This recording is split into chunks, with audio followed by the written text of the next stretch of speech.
power, the puppet Shah, he had his secret police, Savak, which was as cruel as anything. Sure, they were liberal in terms of, maybe lifestyles, but the Shah was corrupt, exploiting his own people. His own people rose against him, deposed him. That's the Ayatollah 1979 revolution. And that revolution came with a cry, death to America, because America was responsible for instilling the Shah on the people of Iran. So when Iran says death to America, I find it logical. If my country were treated that way, I would say death to X, whoever did that to my country. That's one. So building the entire logic that Iran is the evil state because they say death to America leaves out the fact why do they say death to America and death to Israel? And Israel is of course the footnote or with the US. So that's one contradiction I find. The second contradiction I find here, Israel has a nuclear bomb. Who gives you the right to say that the other country or some other country cannot have a nuclear bomb? These are the contradictions which we are seeing in the Middle East. Yeah, sure, much water has now, flown through whichever rivers, so things are further complicated. But if you keep aside the fluff and the shift and the shaft and all, these are the two core things. Israel has nuclear weapons. It is known. How can Israel have nuclear weapon and then tell somebody else you cannot have nuclear weapon? We face the same in India. India, we developed a nuclear weapon, fine. We need it for our own security. Why not? You can have it, but India cannot have it, and we were put under sanctions for so many years. So this whole notion of an exclusive club, which sets the rules of the games, is flawed.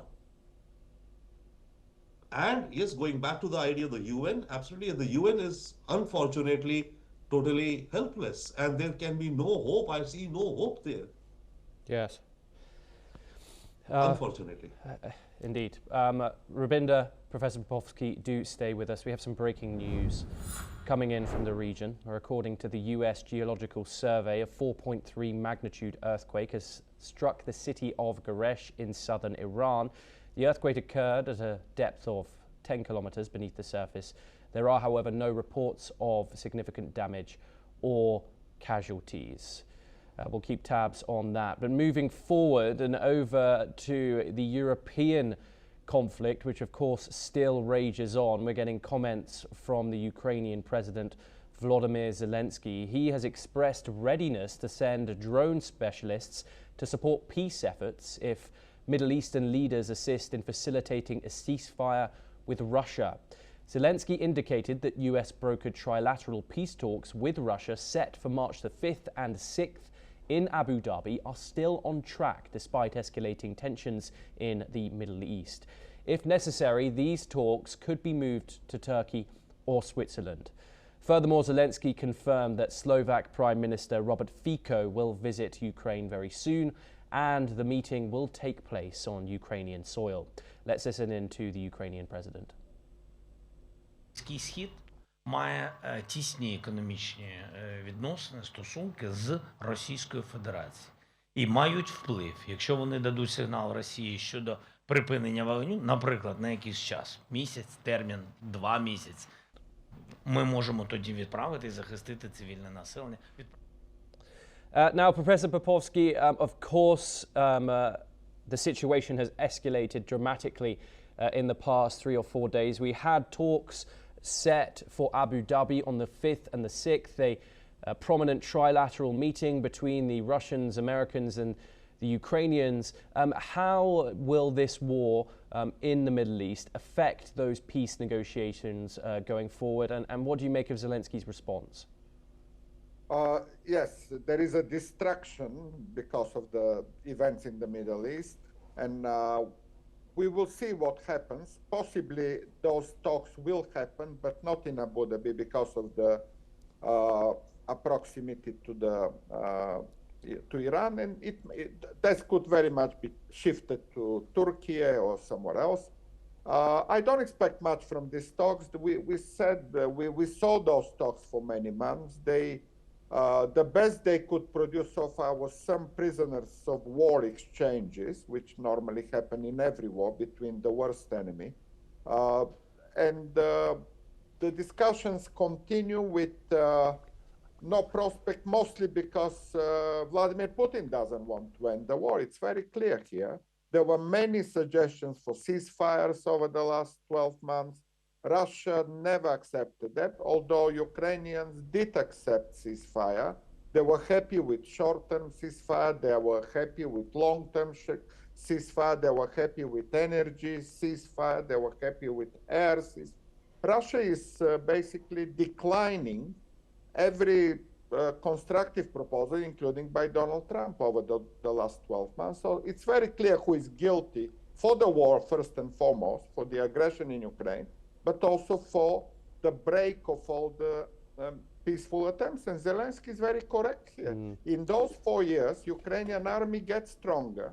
It defeated the Russian all over the place. It liberated some of the territories. They continue to advance in Zaporozhye.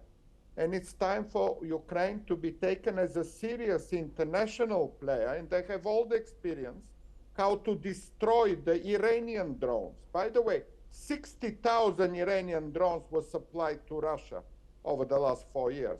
And those drones were killing Ukrainian children and women and civilians over those 4 years. So Ukraine is also a victim of the Iranian Shaheeds and drones. And that's why Zelensky, in a very smiley and comedian way, say, ask me, I know how to destroy Iranian drones. As well as he said the same to Donald Trump. I can't defend Greenland and American shipments because I know how to do that.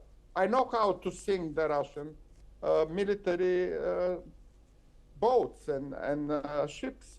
Ukraine is a very constructive international player here.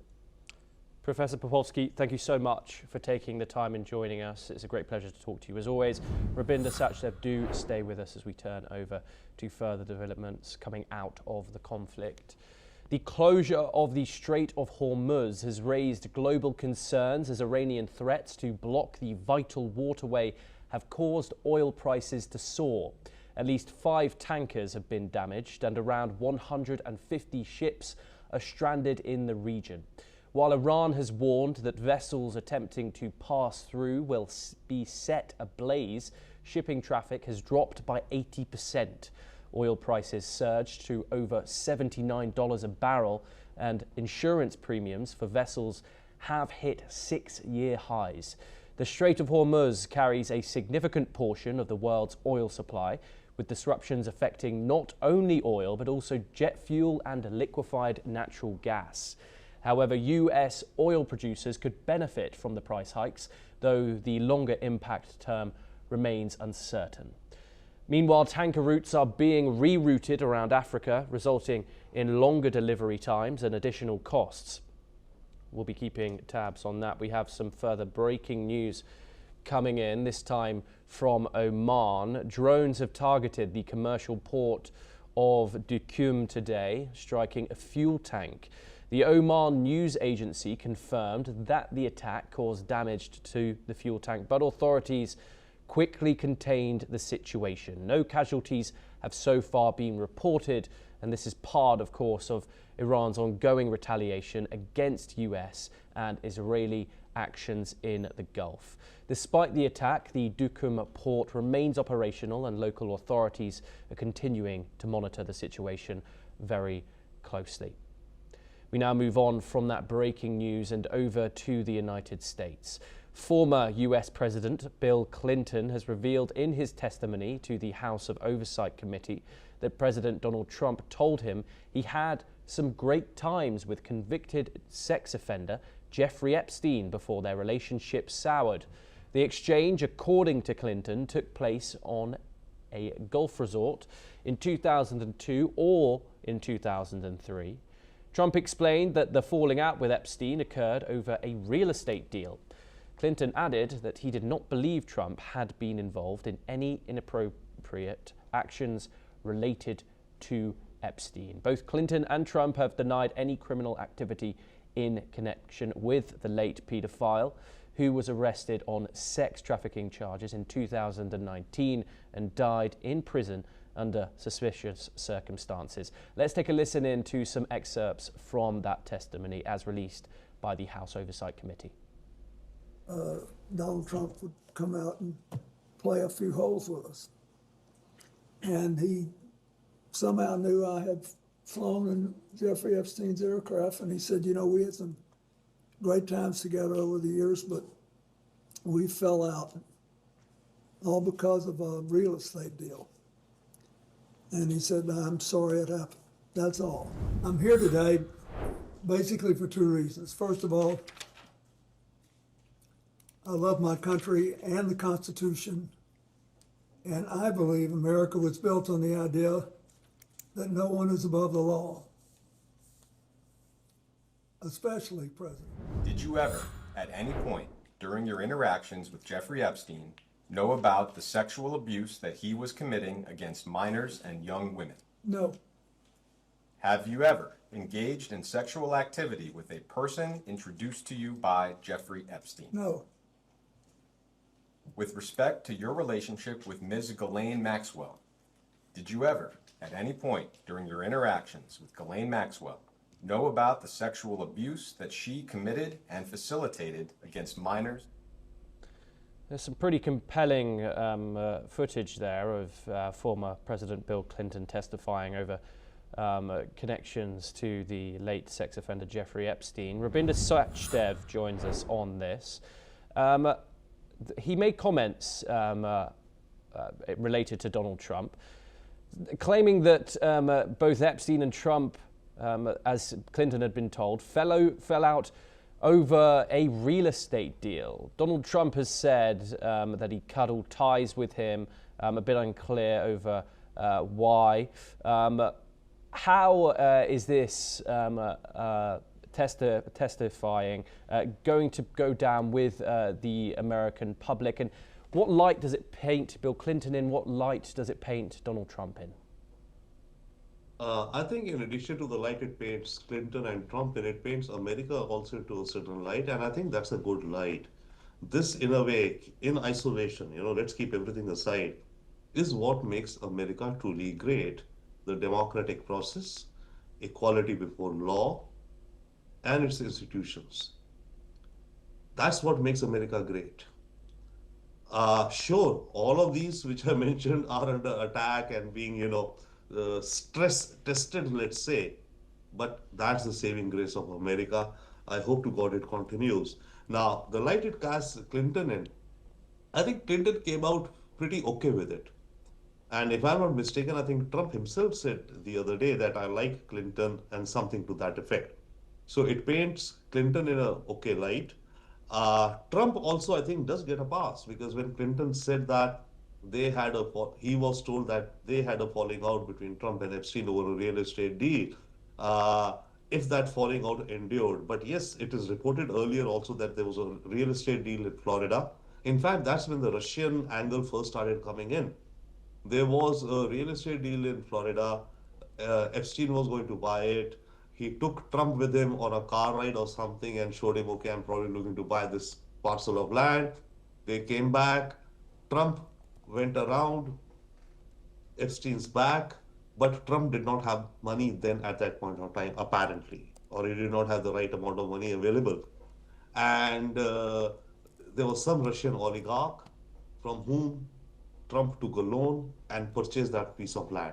So Epstein got pretty wild with regards to that deal. So that has been reported earlier. So if Clinton mentions that this is what Trump tells me, that he had a falling out with Epstein because of a real estate deal, so then it kind of corroborates the fact that Trump did have a falling out with Epstein, but it does continue to kind of highlight or emphasize that Trump has said that he had some pretty good times with the Epstein also, which are already known. There are pictures of these two guys partying in New York, which can be very well expected. Trump loves to party. Epstein would be partying, so these two guys were partying. So from the Clinton, I think, hearings, Trump has not been, scarred, but there are other, pieces of information which are out there, which continue to say that there are accusers against Trump. whose documents have not been released in the Epstein files. The Department of Justice has not released probably a docket of about 100 files, which had accusations by some, accusers, let's say, or victims, naming Trump. We don't know the truth of that, but what I mean to say is through the Clinton testimony, Trump came out okay, no stigma on him, but there are still more documents out there which could throw up something else that we do not know. Rupinder Sachdev, thank you so much for taking the time in giving us that insight. A pleasure to talk to you as always. We now move on and stay in the United States. US First Lady Melania Trump chaired a UN Security Council meeting on children and education in conflict zones. This event marked the first time a serving world leader's spouse has chaired a meeting of the 15-member council. The meeting came just 2 days after US and Israeli airstrikes on Iran, which raised concerns about child safety in the region. Melania Trump's goal was to emphasize education as a tool for promoting tolerance and peace. She expressed solidarity with children worldwide and hoped for a future of peace. This came after, of course, reports of a girls' school being struck inside Iran, which killed over 100 students, according to said reports. The UN reported that 1 in 5 children globally is living in or fleeing conflict, totaling 473 million children. Well, that's all that we have time for. Keep watching NewsX World for more international news updates.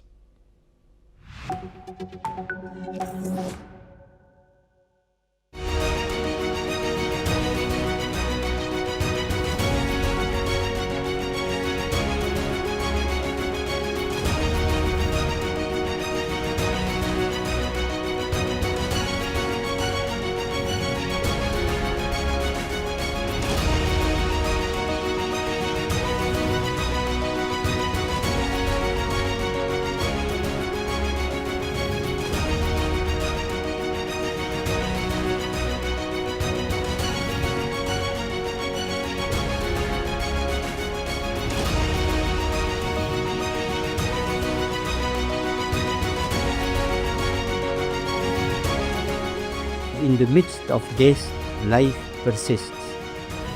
In the midst of untruth, truth persists.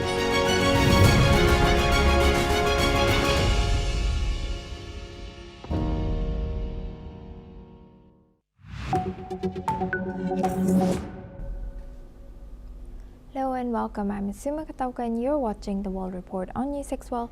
Let's take a look at some of the headlines of this hour.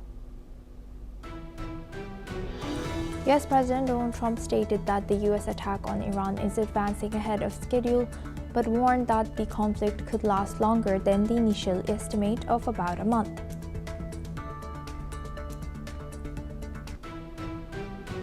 Israeli Prime Minister Benjamin Netanyahu has stated that military action against Iran could continue for some time, but it won't last years. He has also suggested that this campaign could pave the way for peace between Saudi Arabia and Israel. The Israeli military has reported that it shot down 2 unmanned drones that crossed into Israeli territory from Lebanon, part of rising cross-border tensions tied to the broader Middle East conflict. US President Donald Trump took to Truth Social to criticize former Presidents Obama and Biden's nuclear deal with Iran, claiming it would have led to a nuclear weapon 3 years ago. This comes amid escalating Middle East tensions. Canadian Prime Minister Mark Carney arrives in Australia to strengthen relations between the two nations as global tensions rise, focusing on defense, trade, and critical minerals. Syrian President Ahmad al-Sharaa held a telephone conversation with Prime Minister of Pakistan Mohammad Shehbaz Sharif on the latest developments in the region, amid the recent escalation as the two sides jointly affirmed their commitment to develop Syrian-Pakistani relations amid heightened tensions in the region. Zimbabwe on Monday began releasing nearly 4,000 inmates who were granted presidential amnesty in a bid to ease overcrowding in prisons. The cabinet announced the amnesty in February on the same day it approved sweeping changes to the constitution as a plan to extend 83-year-old President Emerson Mnangagwa's term till 2030. Sam Altman, CEO of OpenAI, has confirmed that the company is collaborating with the U.S. Department of Defense to update their agreement, ensuring OpenAI services won't be used by intelligence agencies like the NSA.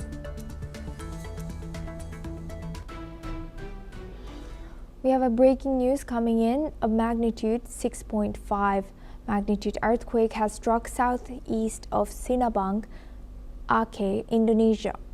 At 4:56 a.m. GMT today, according to the Meteorology, Climatology and Geophysics Agency, the earthquake, with a depth of 13 kilometers, occurred at 61 kilometers southeast of Sinabang in the Indian Ocean. No immediate reports of casualties or major damage have been confirmed. The assessments of the situation are still underway. The region continues to experience seismic activity as part of the Pacific Ring of Fire. Now we move on to World Report. U.S. Secretary of State Marco Rubio has denied that the United States would deliberately target civilians following claims from Iran that 168 people died in a strike. Rubio has stated that the U.S. targets missile capabilities, not schools, and confirmed that the Pentagon is investigating this incident. Rubio has also voiced support for toppling Iran's government, but clarified that the objective of the U.S.-Israeli operation is to dismantle Iran's ballistic missile and naval capabilities.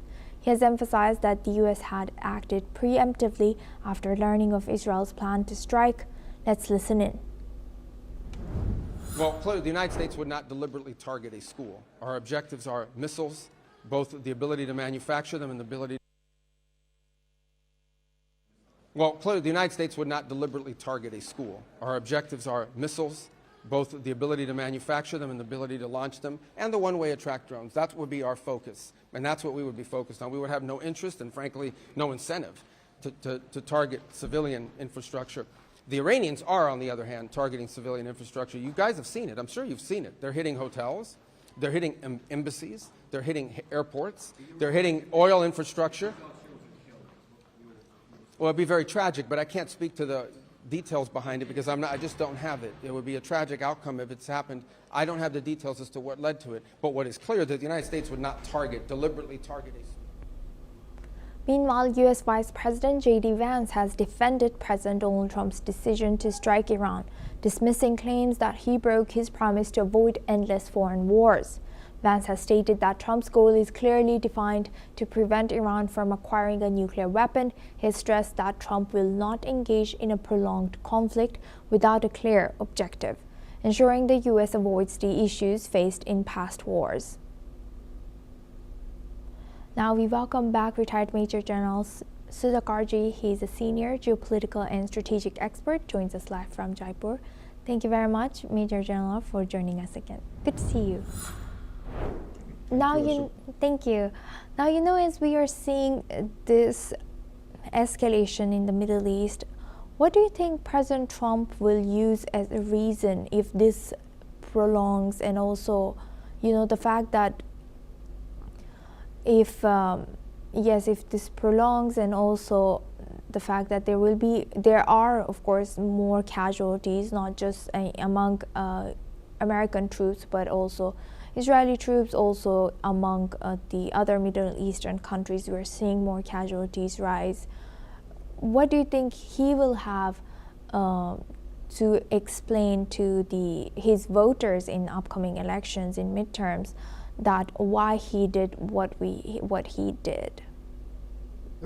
Nothing. Subha, good morning. Good morning. Thank you for getting me for your show. Thank you. It's a travesty of any logic and rationality, I would say. America and Israel, in fact, has trapped Donald Trump for the second time.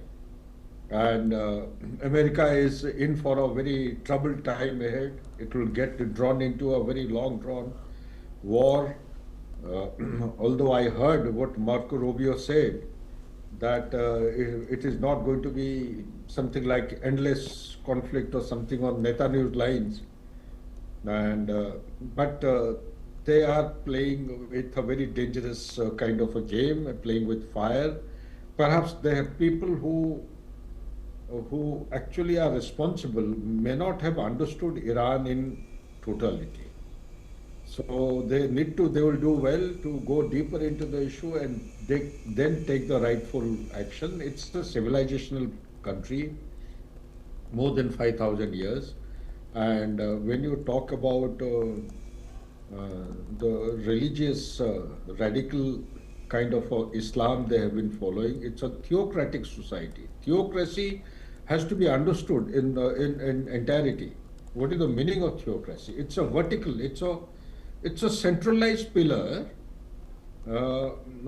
Everything is decided by one man on the top, but it has got partial autonomy to the structures, to districts, to counties, okay, to provinces. There are 31 provinces, and each of the provinces are manned by IRGC people, so they haven't understood it completely. So therefore, coming straight to the question, what justification will he give? There is no justification to give. It is a self-created problem. They have been trapped.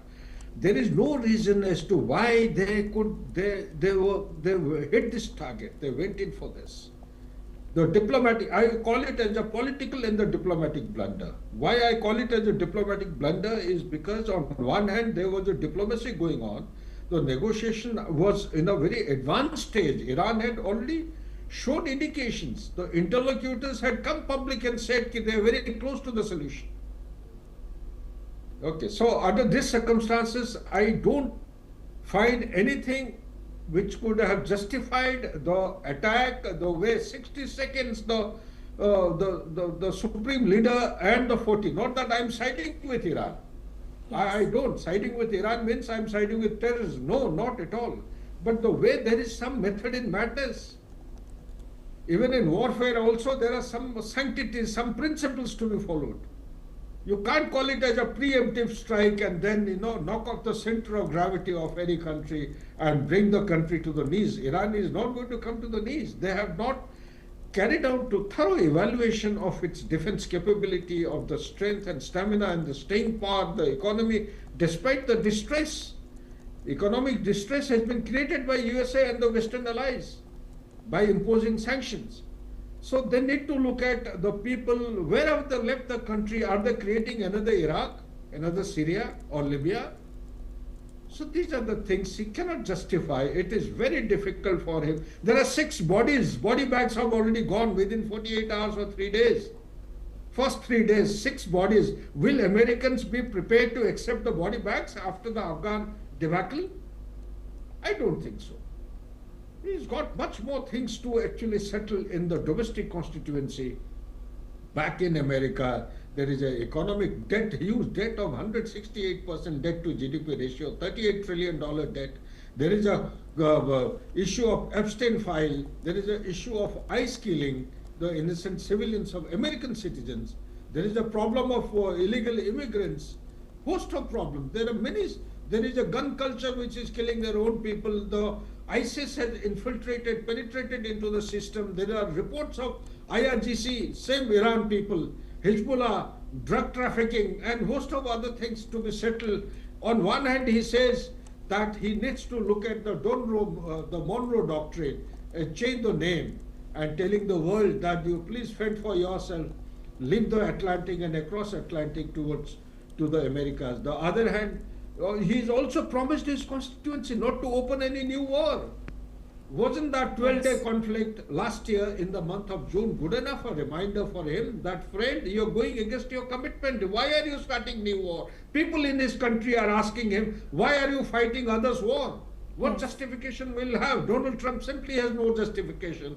He will actually do well to sit down and introspect and carry out some kind of consultation with like-minded people or people who contradict him. He needs to sit across the table and carry out deliberation before he goes ahead in this offensive. Back to you, Thank you. Thank you, Major General, for sharing that. Please do stay with us as we come back to you. Now, the U.S. Embassy in Riyadh, Saudi Arabia, was struck by 2 drones early this morning, causing a limited fire and minor material damage. Saudi authorities have confirmed the attack, which occurred in the diplomatic quarter, and reports say more drones were later targeted at the site amid Iran's retaliatory actions following the U.S.-Israeli strikes on Iran. While the embassy was empty at the time, black smoke was seen rising over the area. No casualties have been reported. In response, the U.S. Embassy has issued a shelter-in-place notice to American citizens in Riyadh, Jeddah, and Tehran. President Trump has hinted that the U.S. response to this attack and the deaths of 4 American service members will be revealed soon. Now we welcome back retired Major General Sudhakarji. He's a senior geopolitical and strategic expert. Joins us live from Jaipur. Thank you very much, Major General, for staying with us. Now, how do you analyze the current capability of Iran? As it has some of the missiles, of course, have landed without making damage maybe they intended to, or without striking the target that they wanted to. But we're seeing this difference of some of the missiles have hit the target. It seems like this time it has hit the U.S. Embassy in Riyadh in Saudi Arabia. So how do you analyze their capacity?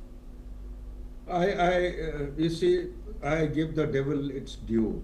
As a soldier, it is unethical, it is unmilitary-like to underestimate any adversary. Why only Iran?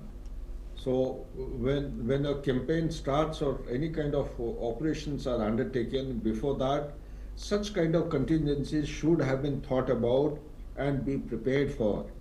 And to me, when I say that that attack 3 days back in Iran was without having thought through, they have committed a huge political and a diplomatic blunder.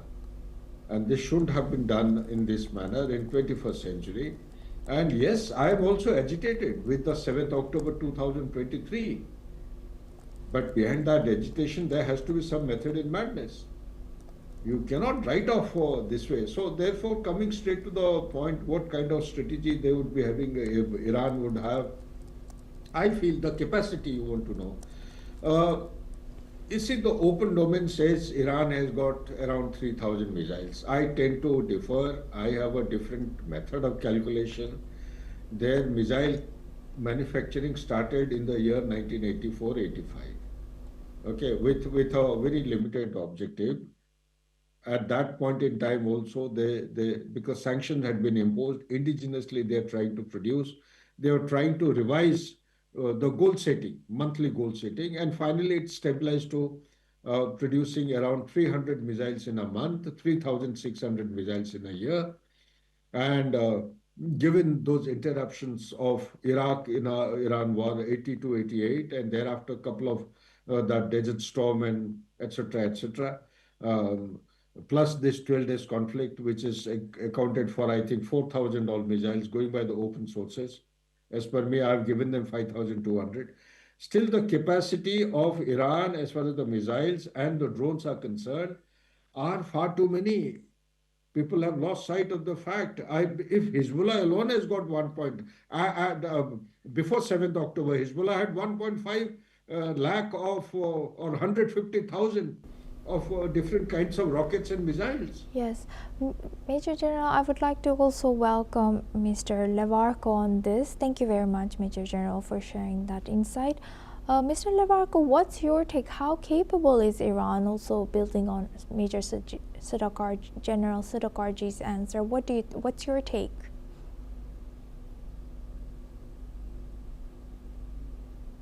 Mr. Levarko, are you with us?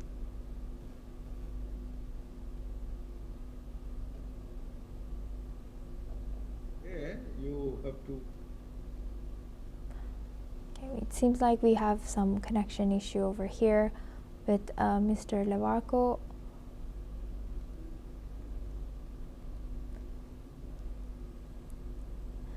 We'll welcome back Mr. Elon Levarko. He's an Israeli journalist, joins us live from Netanya.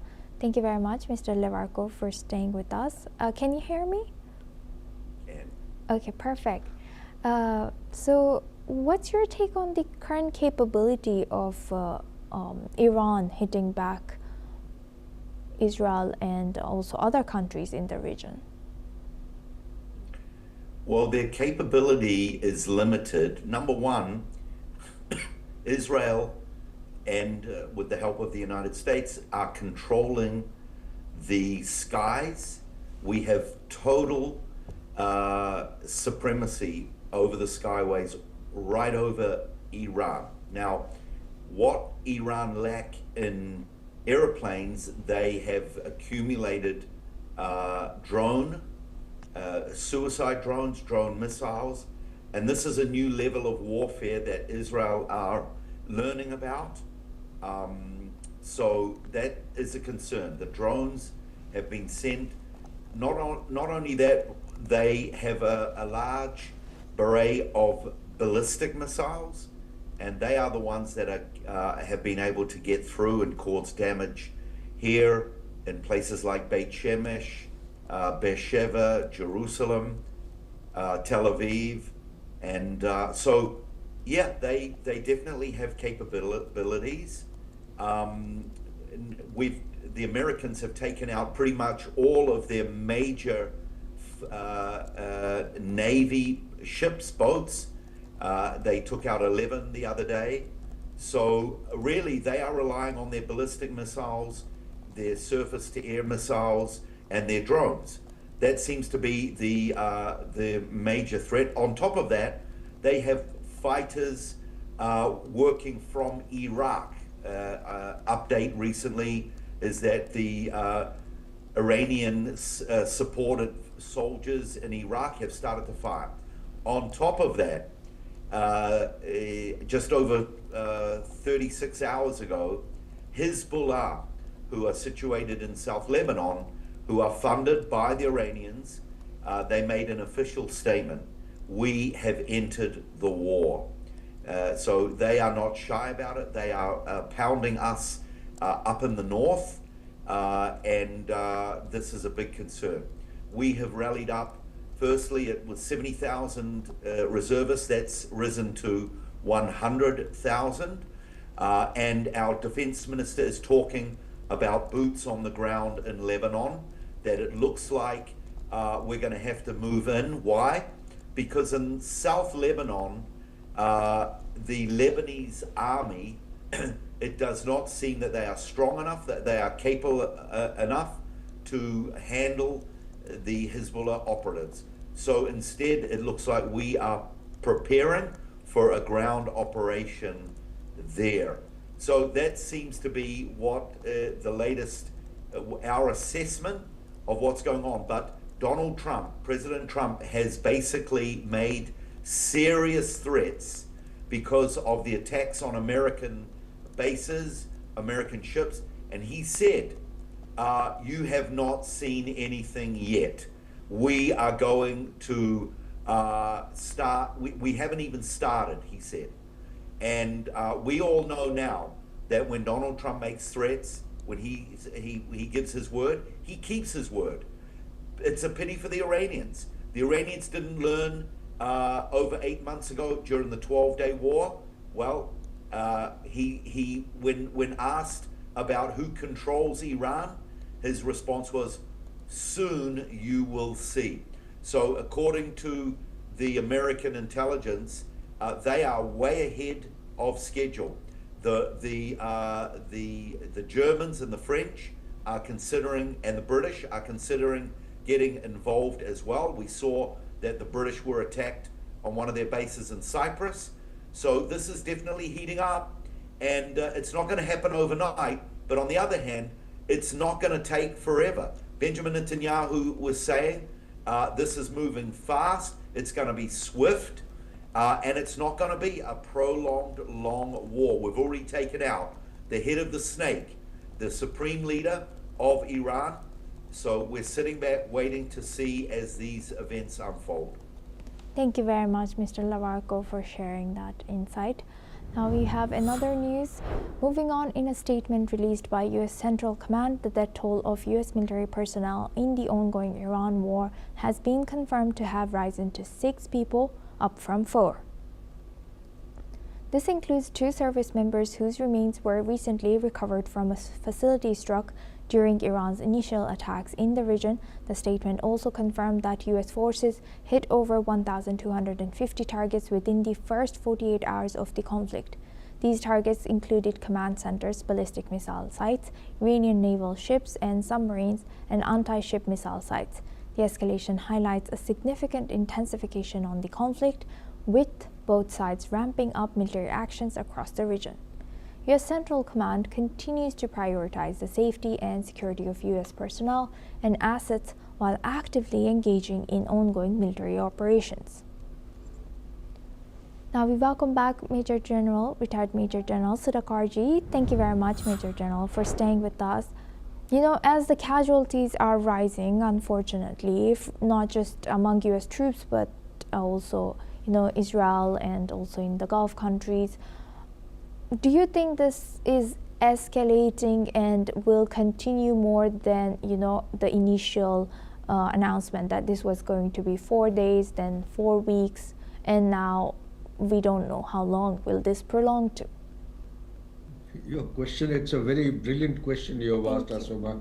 It takes my mind back to 1969. Henry Kissinger, in one of his monumental books, he had used a very cryptic proverb. He said, the conventional army loses if it doesn't win. The guerrilla wins if it doesn't lose. We have compelled Iranian, not that they were any good, we have compelled this nation state to adopt guerrilla warfare. That is going to be the dangerous turning point in the entire thing. Guerrilla warfare is not going to end so soon, and they already have predominant proxies operating, although they are down, but they are not out. So my only fear is, but thinking good of America and Israel, it's a notable milestone they have undertaken for themselves, for the humanity, I would say. But then they will do well by making sure that some degree of stability in Iran is ensured, or at least it stabilizes and it doesn't give rise to the activities which I have just elucidated. Under the circumstances, when any external attacks or powers are attacking any country, generally the divided society, which Iran was in any case, gets out the passion for nationalism gets ignited generally. Whether it has happened or not, the ground report will reveal. But as per my unofficial, informal inputs coming from my old friends when I was there in Middle East, they indicate that yes, it's holding them tight. So therefore, when you ask that question, how long, what is the capacity? My answer to that is, well, it is anybody's guess, but not less than 3 to 4 months. It may go beyond that, provided they carry out some kind of a very calibrated kind of an approach. When I say calibrated approach, they should ensure that there is minimum collateral damage. Minimum collateral damage. Under the circumstances, you have all the neighbors of Iran which have been attacked. The attack will still continue. Iran, let's not underestimate. I do agree with our co-panelists. While the inventory may have been reduced drastically, yet be mindful of the fact they have got hypersonic missile. How many they have, I don't know.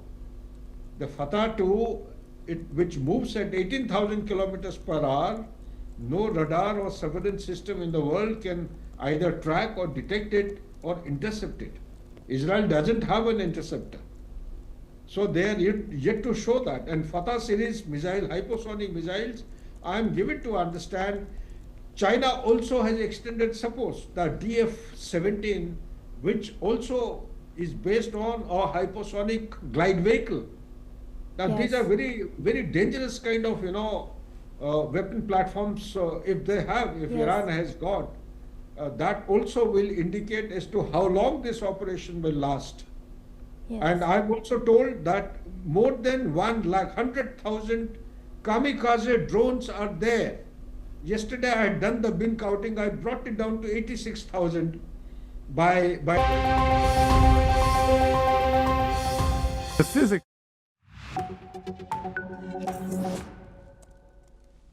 Hello and welcome. I am Thomas Porteous and you're watching the World Report on NewsX World. Let's take a look at some of the top headlines leading this hour. Israeli Prime Minister Benjamin Netanyahu says the war with Iran will not last for years as Israel strikes Hezbollah targets in Lebanon and Iran hits Gulf states hosting US bases. President Trump earlier projected a 4 to 5 week conflict but now signals a broader open-ended campaign as fighting expands. Hezbollah says it targets 3 Israeli military bases with drones and rockets, including Ramat David, Meron, and a site in the Golan Heights, in response to Israeli strikes on its strongholds in Lebanon. The Iran-backed group says the attacks follow Israeli airstrikes on dozens of Lebanese cities, including the southern suburbs of Beirut. The United States confirms its embassy in Riyadh is hit by drones overnight, closes the facility and urges Americans to shelter in place. Saudi officials say 2 drones cause a small fire and minor damage as witnesses report smoke and explosions in the diplomatic quarter. China denies reports it is providing military support to Iran and says its backing is political and moral, not weapon supplies. Beijing, which relies heavily on oil shipments through the Strait of Hormuz, condemns US and Israeli actions and calls for a ceasefire. US officials say American forces destroy Iran's Revolutionary Guards command posts, air defense systems and missile and drone launch sites in weekend strikes. US Central Command says the sustained operations also target military airfields as the Middle East conflict escalates. At least 42 civilians are killed and 104 wounded in clashes between Afghan and Pakistani forces between February the 26th and March the 2nd. The figures come from the UN mission in Afghanistan as cross-border fighting escalates between the two neighbors. In the United States, former President Bill Clinton tells lawmakers that Donald Trump once said he had some great times with Jeffrey Epstein before their relationship soured. In a video deposition to a House committee, Clinton says Trump raised Epstein at a golf event in the early 2000s, years before his presidency. President Trump says the United States is not where we want to be on its highest-end weapons stockpiles as forces deploy munitions against Iran. He does say supplies of medium and upper medium-grade arms are sufficient, adding wars can be fought successfully using those infantries.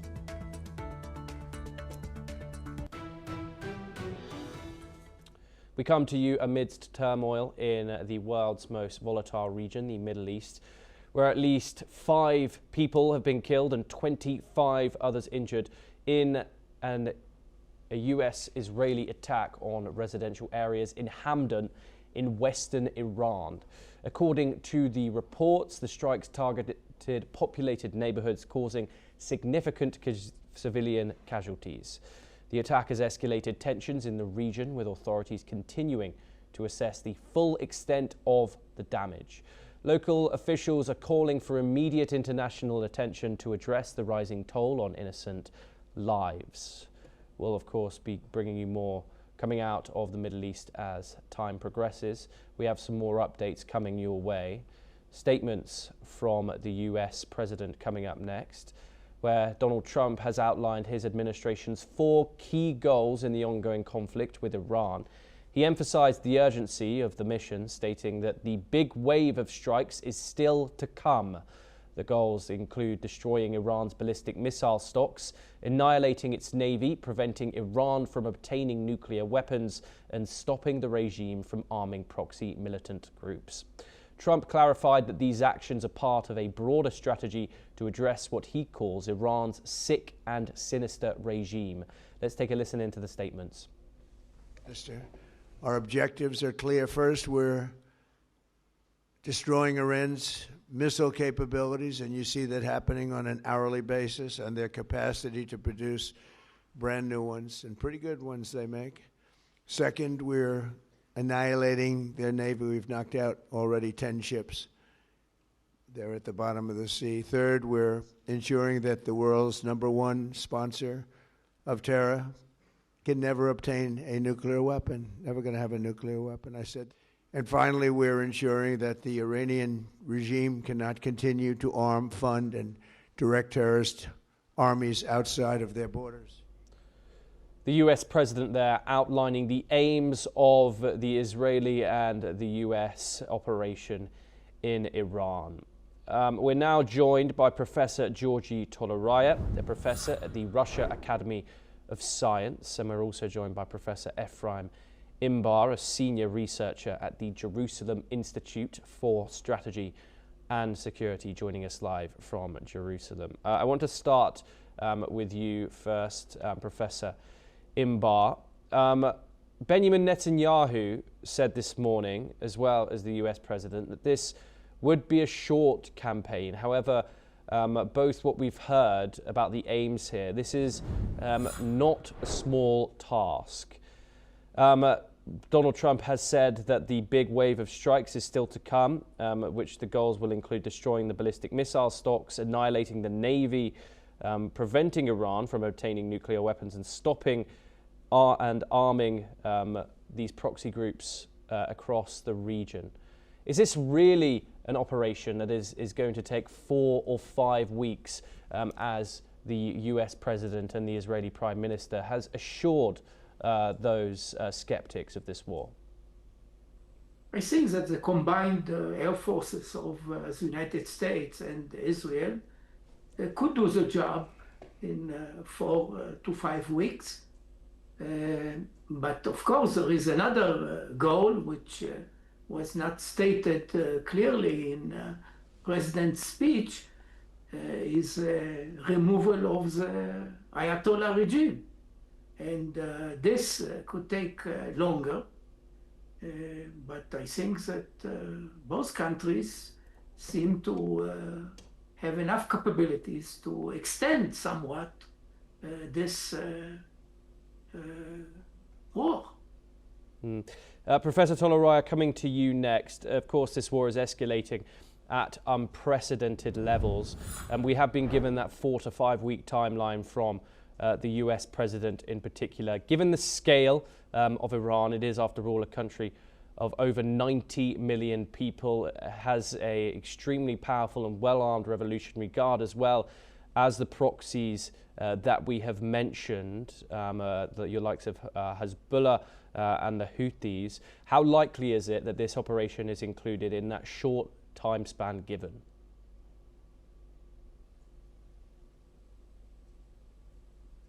I think that President Trump wants too much too soon.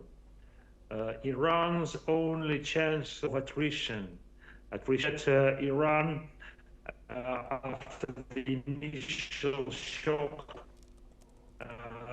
has regrouped and has mobilized forces. Actually, what we see at this competent, because we did not prepare well for the forthcoming war. They haven't stocked enough weapons. They haven't made the mobilization campaign.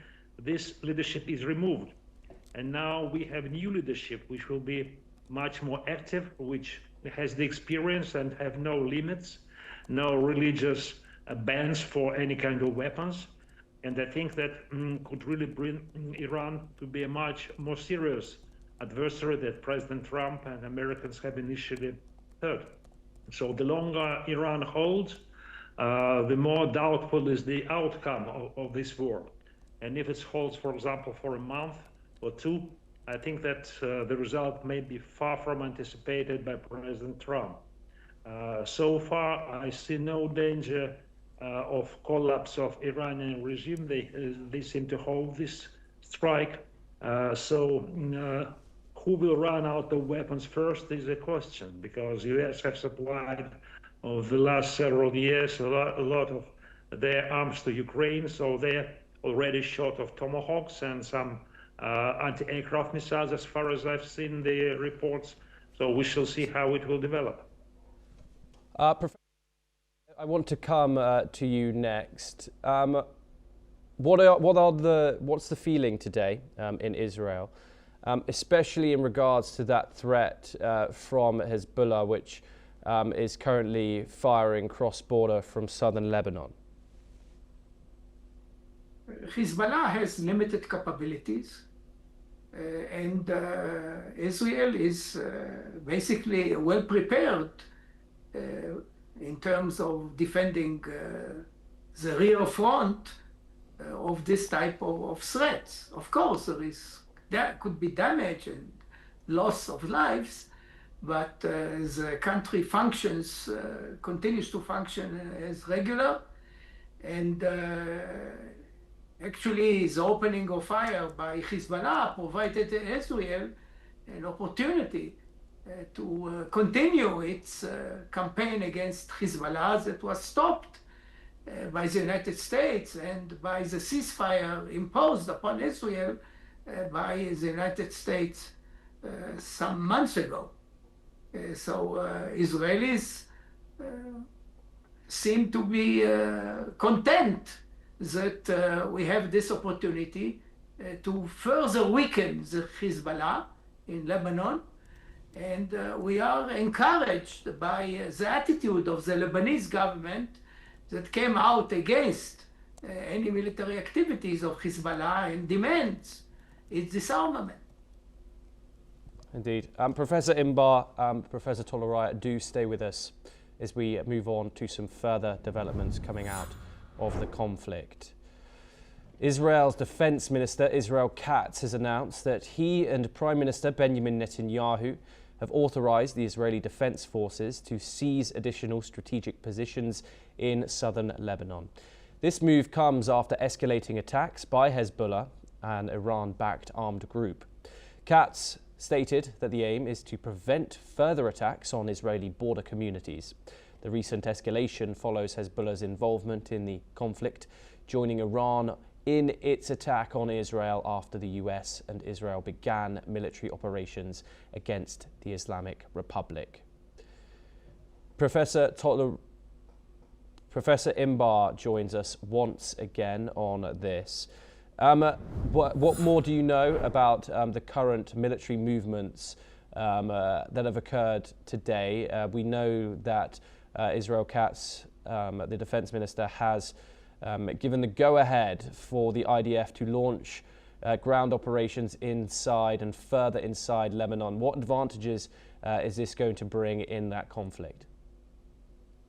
I think that the limited ground operation is supposed to clear the area south of the Litani River, which it was promised that it will be with no Hezbollah presence, but it is there. So I think that the goal of the ground operation is to make sure that Hezbollah's presence is limited, is no longer there, and it will not be able to function as a base, a launching base of missiles and other military equipment against Israel.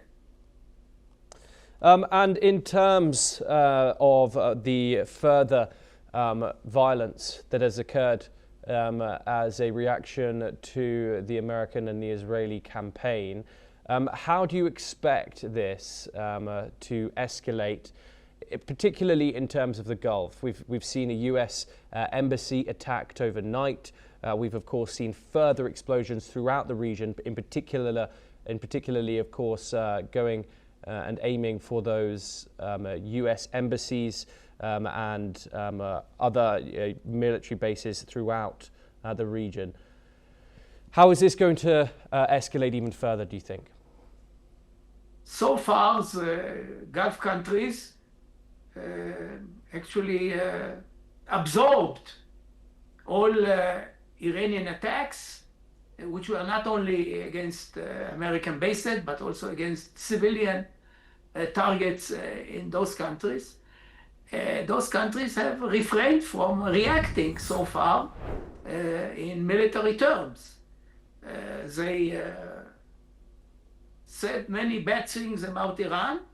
They threatened Iran, but so far we see no military action, which shouldn't surprise us.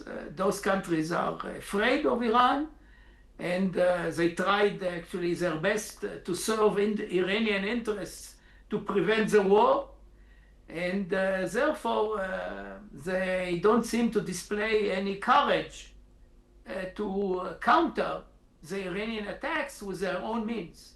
We should remember that some of those countries have well-equipped armies with latest equipment, American or European equipment, and so far they do not want to use it. Professor Imbar, do stay with us. We're turning over to another update and now moving over to Cyprus, where a Cypriot government source has confirmed that Iranian-made drones targeted a British military base in Cyprus. The attack, believed to have been launched from Lebanon, has escalated tensions in the region. One of the drones struck the base's runway, though the responsible group has not been officially confirmed. However, the source stated that it is most likely linked to Hezbollah, the Iran-backed militant group. The attack represents a significant escalation in the already volatile Middle East situation. Cyprus is now on edge and monitoring the situation very closely. Meanwhile, the use of drones from Lebanon raises further concerns about regional instability. Professor Toleraya joins us once again on this. This, of course, has been a concern of both the British government and the British public. Are the fears warranted that Britain, due to its position of its military bases and now the Americans using certain bases for its defence, could possibly play more of a role in this war than it previously wanted? Well, I think that this is a very ominous sign that the war is already spilling over from the initial Israel and US-Iran clash to a broader, even a regional and global magnitude, because Cyprus is sea, and so already the war come to damage Europe. And actually, my daughter with my grandchildren stays in Cyprus, just near this base. So I get the reports firsthand. And of course, there's a sort of slight panic in the island. Tonight, they've heard a new explosion in Larnaca, and airports are closed. And Britain wants to abstain from taking part directly into this conflict, but it may be dragged into it. Hezbollah attacking from Lebanon is just a fresh development. It may broaden to other parts as well, other locations as well. So this is a very potentially very dangerous development. Indeed, Professor Toleraya, I do hope your daughter remains safe. Thank you very much for taking the time in joining us here on the broadcast. Great pleasure to talk to you. We now move on to our next update, where we have further comments coming out about the war, where China has called on all parties involved in the Middle East conflict to prioritize safety in the Strait of Hormuz, a crucial shipping route for oil and gas. Nearly a quarter of the world's seaborne oil passes through this vital waterway. Iran's Revolutionary Guards closed the strait on Saturday, leading to several international shipping groups halting passage. In response, China's Foreign Ministry spokeswoman Mao Ning urged an immediate cessation of military actions and warned of the potential economic consequences. She also confirmed that China would take necessary measures to ensure its energy security as it remains the main buyer of Iranian oil. Let's take a listen in. 能源安全对世界经济非常重要，各方都有责任确保能源供应稳定畅通。中方敦促各方立即停止军事行动，避免紧张事态升级，维护霍尔木兹海峡的航道安全，防止对全球经济造成更大。Professor Imbar joins us here once again. Professor, China has said that it is not involved in supplying military to Iran. However, it is raising concerns and urging restraint on all sides. How do you see Beijing taking part in this conflict? If that Strait of Hormuz continues to be closed, do you think that Beijing will have no option but to act if this war drags on further?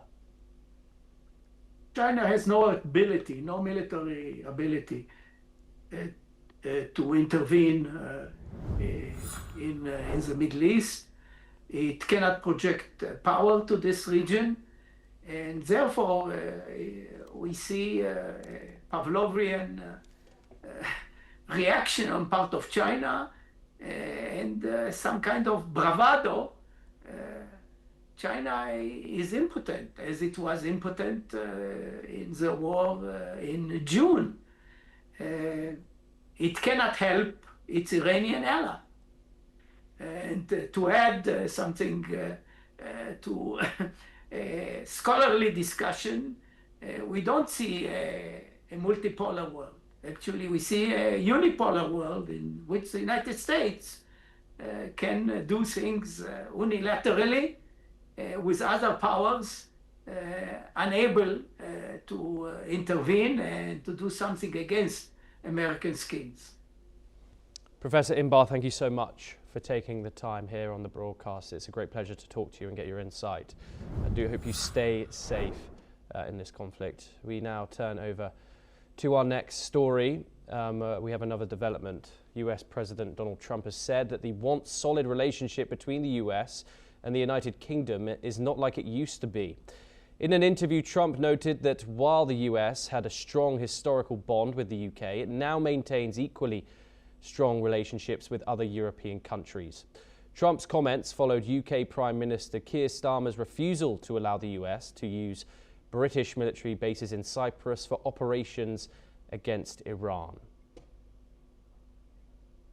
Well, that's all that we have time for this hour. Keep watching NewsX World for more international news updates.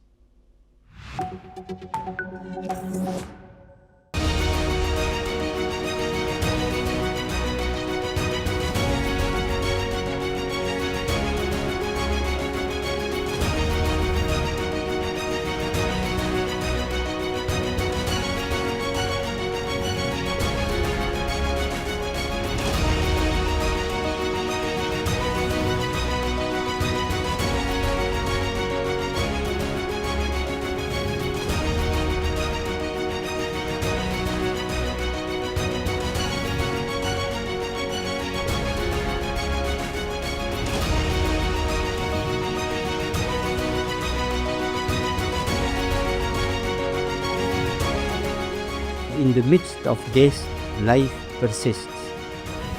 In the midst of untruth, truth persists.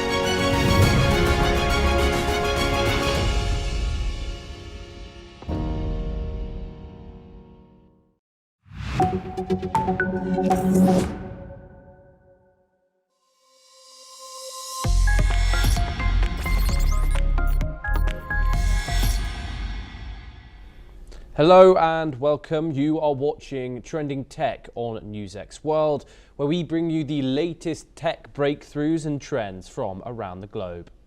Artificial intelligence is no longer just a tech buzzword. It's reshaping the world around us every single day.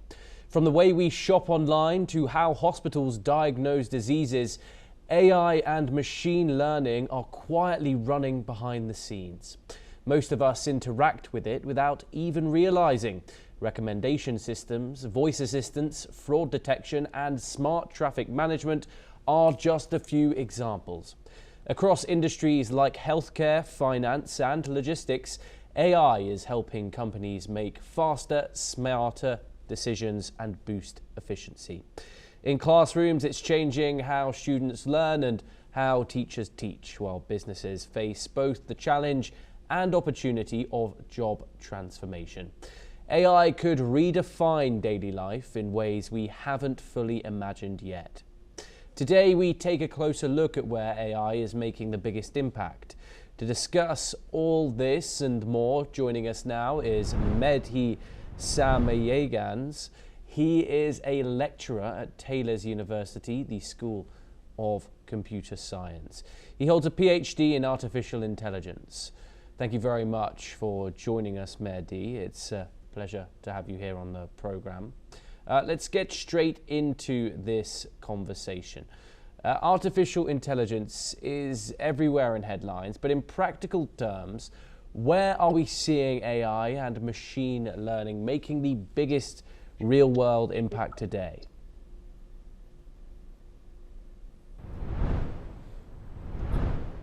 First of all, thank you for having me. I'm really excited to talk about artificial intelligence. It's a topic that is shaping our world faster than ever before. So regarding to your question, artificial intelligence is already part of our daily lives, even if people don't always notice it. Today, the biggest real-world impact of AI is happening actually in three main areas, like healthcare, finance, and intelligence system behind the digital platforms. For example, in healthcare, AI help doctors detect disease earlier and more accuracy. For example, AI can analyze the medical images like X-ray or a heart scan and identify patterns that are difficult for the human eye to see. In finance, also AI used for fraud detection and also, for example, risk analysis. Every time you make a digital payment, machine learning systems are working in the background to check if the transaction looks suspicious. So this increases the security and also protects millions of users. And also in everyday digital platform like recommendation systems, Netflix, for example, AI decide what video you see, what product are suggested to you, and even which news appears in your feed. So these systems learn from users' behavior actually and continuously improve. So the real impact of AI is not just in headline, it's already quietly improving decision making, efficiency and accuracy across industry. So we are not talking about the future, we are talking about the present. Many people interact with AI daily without realizing it in 2026. From recommendation systems to voice assistants, which everyday AI applications do you think people most underestimate? I believe the most underestimated AI applications are the ones people use every single day without thinking about them.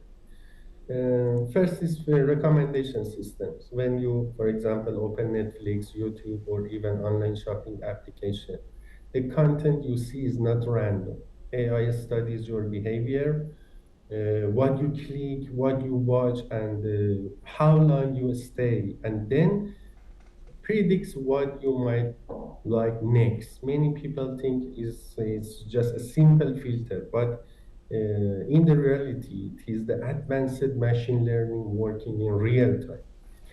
And navigation applications like, for example, Google Map, people think it just shows directions, but AI is constantly analyzing live traffic data and also driver behavior and road conditions to calculate the faster route. So that requires continuous prediction and optimization. The goal of machine learning is the prediction and optimization. For example, spam filters in email, most people never think about them, but AI is silently protecting us every day. by detecting suspicious pattern and blocking harmful message before we even see them.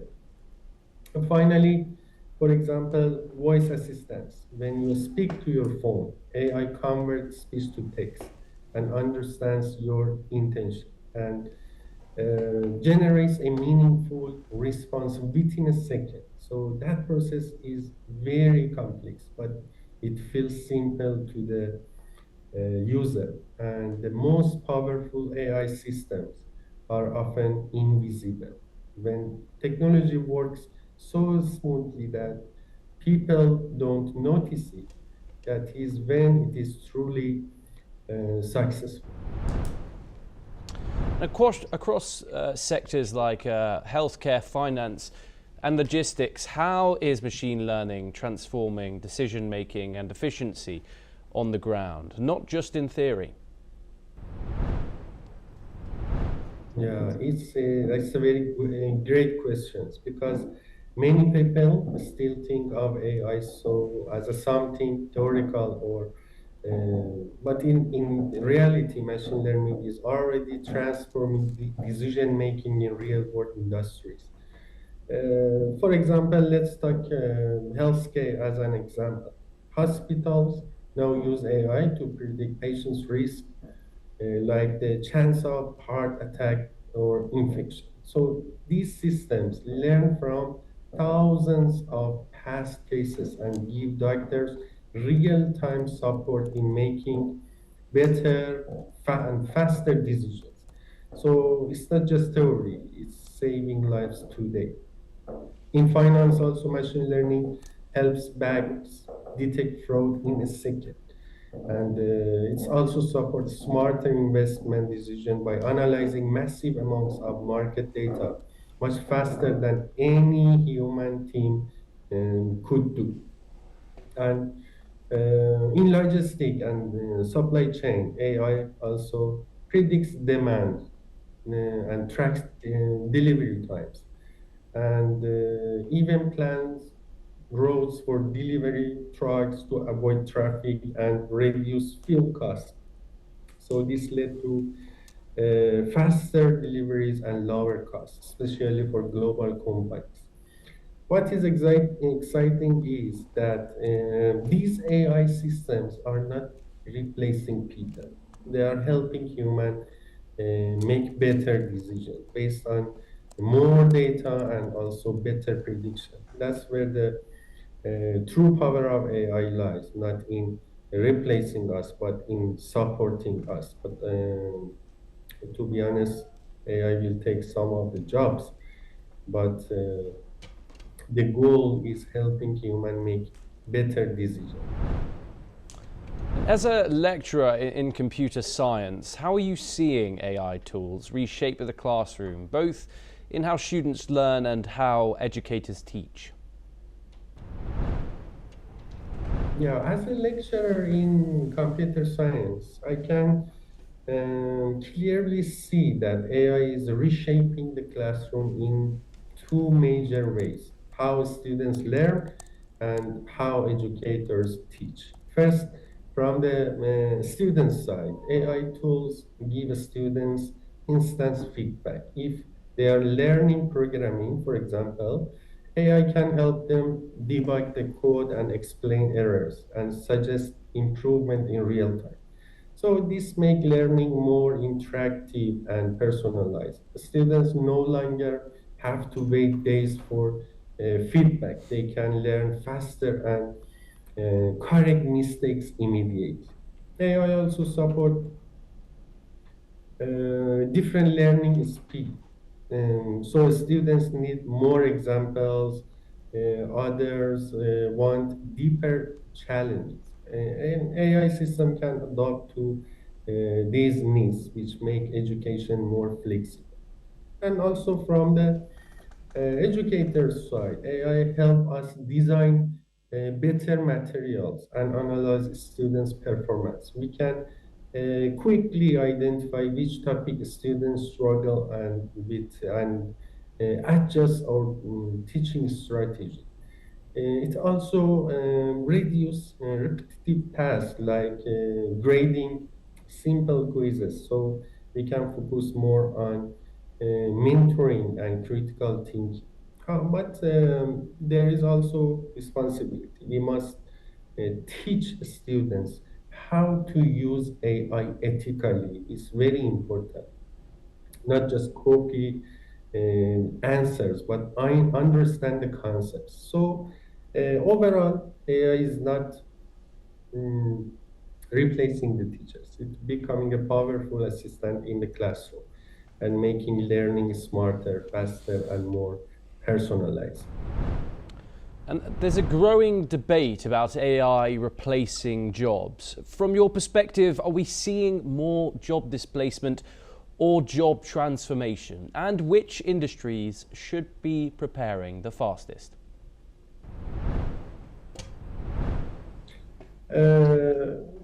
That is a very interesting question and also a very important one.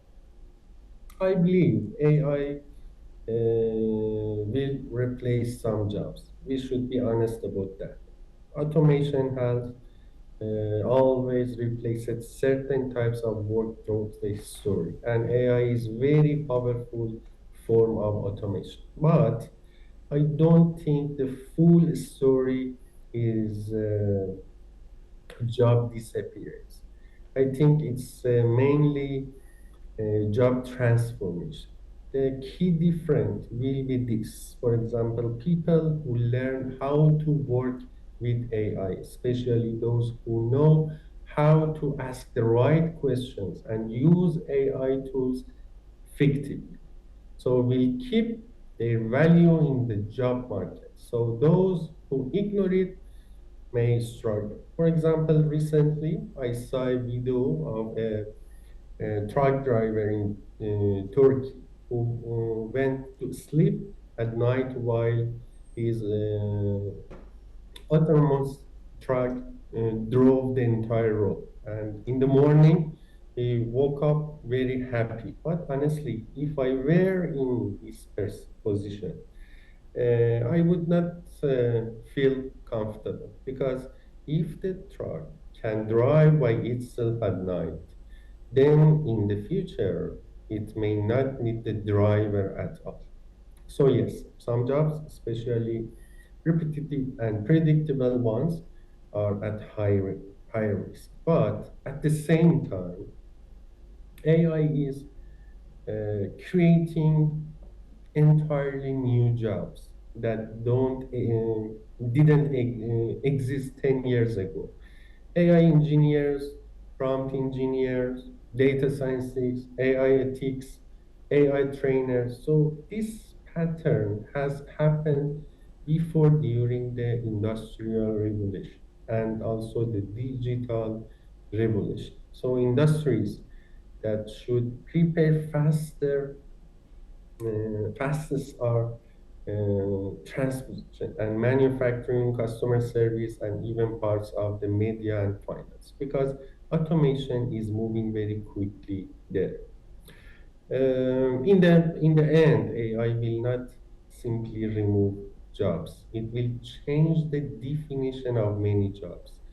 So the real competition will not between humans and AI. It will between humans who use AI and humans who don't. This is my idea. And what developments in machine learning, such as generative AI, reinforcement learning, or edge AI, do you believe will have the greatest real-world impact over the next 5 or so years? That for us is very important and strategic questions.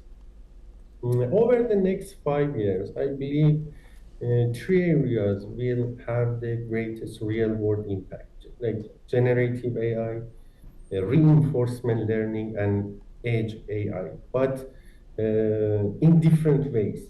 First, generative AI will continue to transform knowledge work.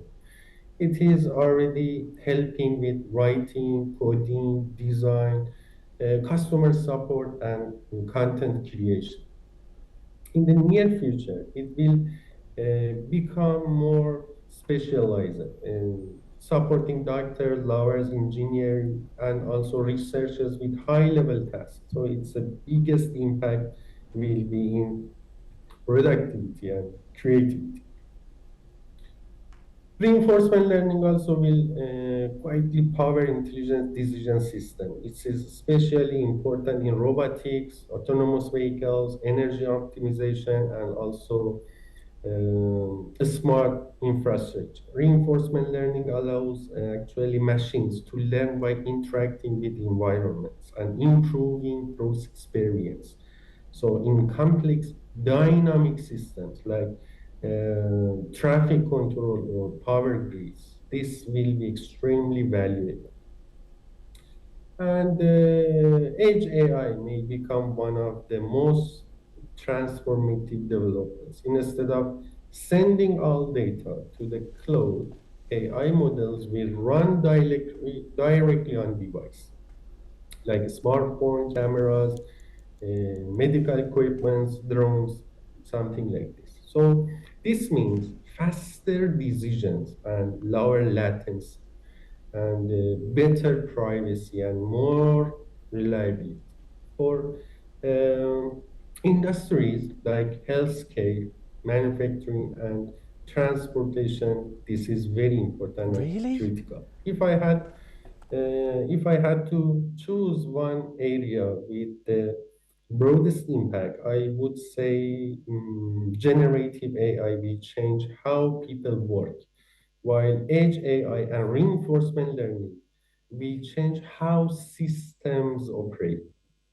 So the next 5 years will not just be about smarter models, they will be about smarter integration of AI into everyday lives and also infrastructure. And now looking ahead, what's the next big breakthrough in artificial intelligence that the public isn't talking about yet, but should be? That also is a really good question. I think the next big breakthrough in AI, which the public is not talking about enough, is AI systems that can reason and plan and collaborate more like humans, not just generate content. Right now, most people focus on chatbots and image generation, but the next stage is AI that can break down complex problems into steps and evaluate different strategies and make long-term decisions. For example, imagine AI system that can manage an entire energy grid efficiently and coordinate disaster response in real world, or assist scientific research by designing and testing hypotheses. So these systems will not just answer questions, they will think through process. It's very important. And another major breakthrough will be trustworthy and explainable AI. As AI becomes more powerful, society will demand systems that are transparent, fair, and also accountable. So building AI that can explain why it made a decision, especially, for example, in healthcare or finance, will be critical. So the real breakthrough will not just be more powerful AI, it will be more reliable, more responsible, and more capable of structured reasoning. It's very important. So that is where the future impact will truly expand, not only in technology, but in society as a whole.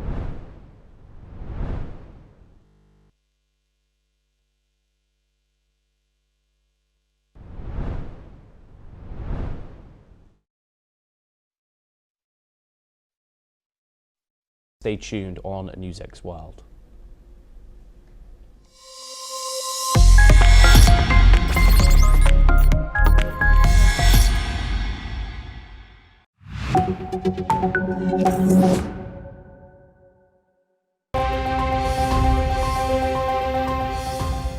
physics was known for quite a while, and so that I think it hasn't really changed our understanding the quantum world work.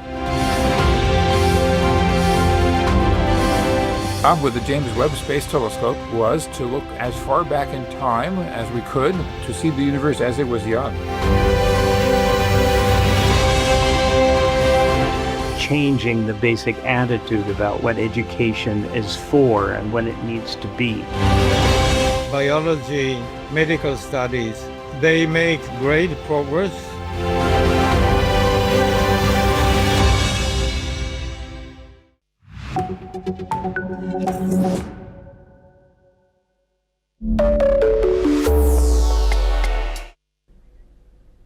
Hello and welcome to Deep Dive on NewsX World. I'm Ellie Richardson. In the ever-shifting sands of global diplomacy, the stakes have reached new heights. Over the last year, the US-Iran nuclear negotiations have unfolded like a high-stakes poker game. Now, the clock that was ticking has come to a sudden stop. US-Israel have struck Iran, killing hundreds and assassinating the supreme leader Ayatollah Khamenei. Let's dive deeper into the nuclear negotiations, that recent US-Israel strikes on Iran, and the challenging prospects of diplomacy. After months of tension, the world was watching as the US and Iran resumed indirect negotiations in early February 2026. The talks were mediated by Oman's Foreign Minister, Bad bin Hamad al-Basaidi, in a bid to ease tensions over Iran's nuclear program. While the US delegation, led by figures like Jared Kushner and CENTCOM Commander Brad Cooper, expressed skepticism, Iranian Foreign Minister Abbas Araghchi echoed optimism. He described the discussions as a good start, but both sides seemed to be locked in a game of diplomatic chess with a few concrete advances. In the midst of these talks, key Iranian figures made it clear that Iran's stance on its nuclear ambitions remains firm. Araghchi, while noting the discussions were progressing, emphasized that Iran's missile program was non-negotiable, a red line for Tehran. Former Speaker of Iran's parliament, Ali Larijani, also joined the diplomatic push, making it clear that once a deal on the nuclear issue is struck, Iran is open to expanding the terms, but not before. But this time, the talks were not happening alone. US President Trump was doing something else simultaneously. Satellite imagery and open source tracking confirmed a significant US military buildup in the Middle East, focused on waters and bases within range of Iran. Analysis by fact-checking teams, including from BBC Verify, showed that the US Navy had positioned multiple warships and at least one major aircraft carrier strike group, the USS Abraham Lincoln, in the Arabian Sea and Gulf region near Iran. In late January and February, Washington also deployed a second carrier strike group around the USS Gerald R. Ford and moved large numbers of fighter jets, including advanced F-35S and F-22 Raptors, and combat aircraft into the region and nearby Allied air bases. This build-up was the largest concentration of US air and naval power in the Middle East since the 2003 Iraq War, and occurred amid rising tensions over Iran's nuclear program, its crackdown on domestic protests and stalled diplomacy. Later, on the 28th of January 2026, the United States and Israel launched a coordinated military strike deep inside Iran, marking one of the most dramatic escalations in Middle East conflict in decades. The offensive, described by Israeli officials as Operation Lion's Roar, targeted key strategic sites, including the Tehran compound of Supreme Leader Ayatollah Ali Khamenei, where he and other top officials were killed in the initial barrage. The strikes hit multiple Iranian military and leadership targets, including the defense minister, IRGC commander and Supreme Leader's military office chief, as US and Israeli forces aim to degrade Iran's nuclear missile and command air and control infrastructure. Satellite imagery showed significant damage to buildings in Tehran shortly after the attack began. The operation unfolded with precision strikes from both air and missile platforms and is being justified by Washington and Tel Aviv as necessary to counter Iran's nuclear capabilities and regional threats. Iran has since confirmed Khamenei's death and declared national mourning, while the broader fallout raises deep concerns about a wider regional conflict and the future of diplomatic efforts. So, reportedly, the reason for the strikes was to ensure Iran does not obtain a nuclear weapon. What's the evidence behind these claims? According to the International Atomic Agency, IAEA, there's no conclusive proof that Iran has an active nuclear weapons program, despite accumulating substantial stockpiles of 60% enriched uranium. These stocks are dangerously close to the 90% level required for weapons-grade material, which explains why both Israel and the US felt compelled to act. It was expected that after the strikes, negotiations would be immediately off the table. However, surprising many, President Trump stated on March the 1st that the US and Iran should resume talks. His statement echoed optimism, but there was no mention of an immediate breakthrough. Iran's response, however, was contrasting. Ali Larijani, and a key figure in Iran's political establishment, rejected the possibility of resuming negotiations after the airstrikes, suggesting that Iran's position on missile developments and other key issues remain non-negotiable. But the Iranian foreign minister stated the opposite.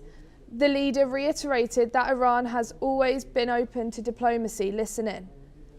Well, Iran has been always open to diplomacy. And I think we have a very good record of that.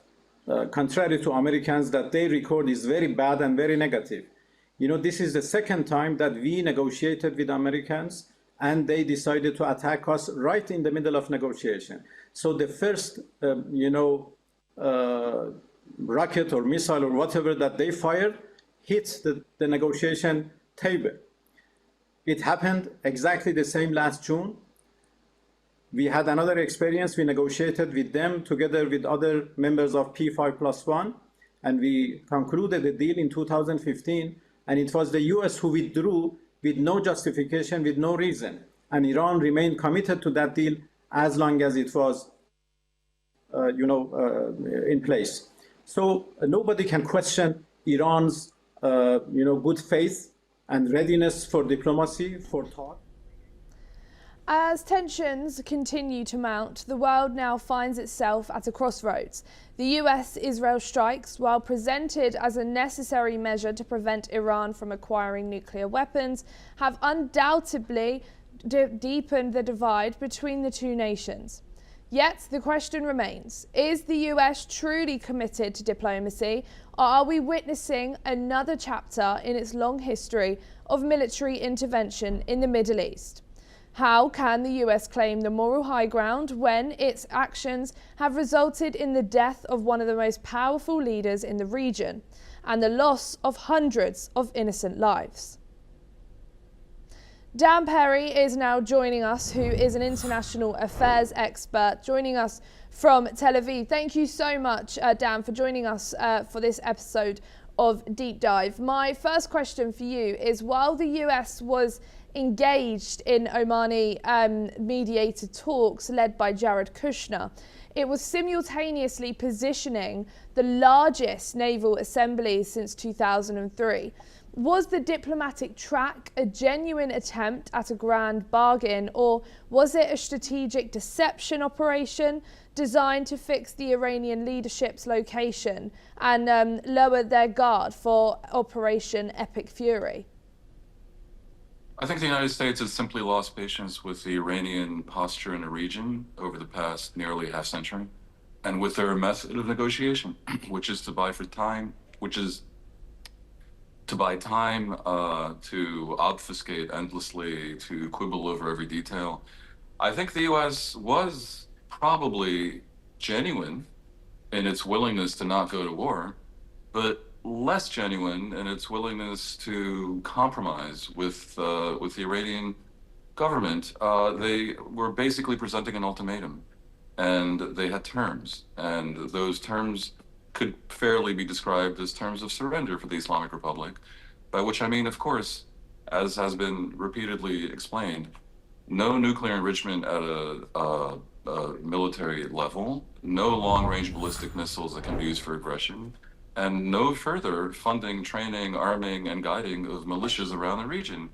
Militias which have destabilized the Arab world for many, many decades. Iran was not a country minding its own business, merely oppressing its own people heinously and brutally, having committed a massacre just in the past 2 months of probably tens of thousands of people. Iran was actively destabilizing the Arab world and very clearly threatening the existence of Israel. So the idea of negotiating with them and where it was a negotiation in good faith is a little bit beside the point, when I think reality is that America, in the form and person of Donald Trump, had lost all patience with this basic situation that I have just described. And Iran's choice was more or less to capitulate or to face an attack. So you hear Larijani protesting that they were, attacked in the middle of negotiation. Negotiation is their modus operandi. And they have for many, many decades been negotiating while building up these capabilities. And they seem to think it's okay to have these capabilities. They seem to think it's okay for Iran to set up Hezbollah, which has obliterated Lebanon for decades, has made a mockery of Lebanon's sovereignty, and embroiled Lebanon in ruinous wars, started by Hezbollah versus Israel. They think it's okay for Iraq to be controlled by Shiite militias that are controlled by Iran. They think it's okay for Iran to prop up Bashar Assad, that caused the deaths of hundreds of thousands of people in Syria, and the Houthis that have caused the death of at least 400,000 people in the civil war in Yemen.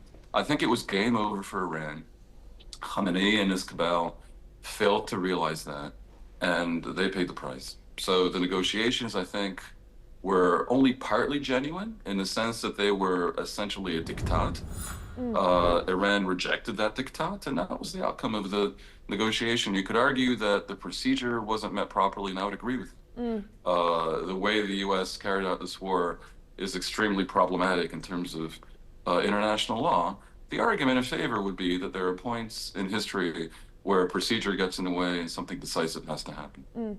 And how can the US justify such a drastic military response to Iran's nuclear program when, according to the International Atomic Energy Agency, there is no conclusive proof of an active nuclear weapons program? Is this a case of US outreach or a calculated primitive strike? I don't think the U.S. can particularly justify this kind of action based on a nuclear issue. I just assess that it was not about the nuclear issue. On the nuclear issue, Trump did a classic maneuver where he asked for more than he probably really wants. They demanded Iran does not enrich uranium at all, whereas Iran, as a signatory to the Non-Proliferation Treaty, has the right to enrich uranium at civilian levels for the use of energy and research.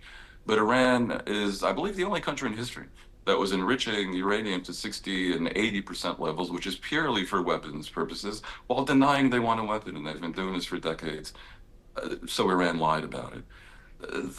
That was not relevant today because the U.S. claimed in June to have, I quote, obliterated whatever stockpiles they had and whatever capability they had.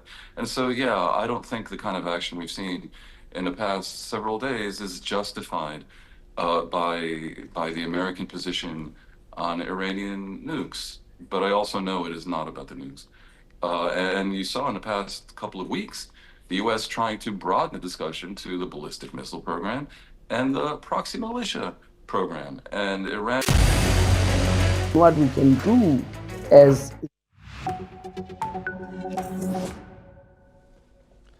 Hello and welcome. I'm Thomas Porteous and you're watching the World Report on NewsX World. Let's take a look at some of the top headlines of this hour.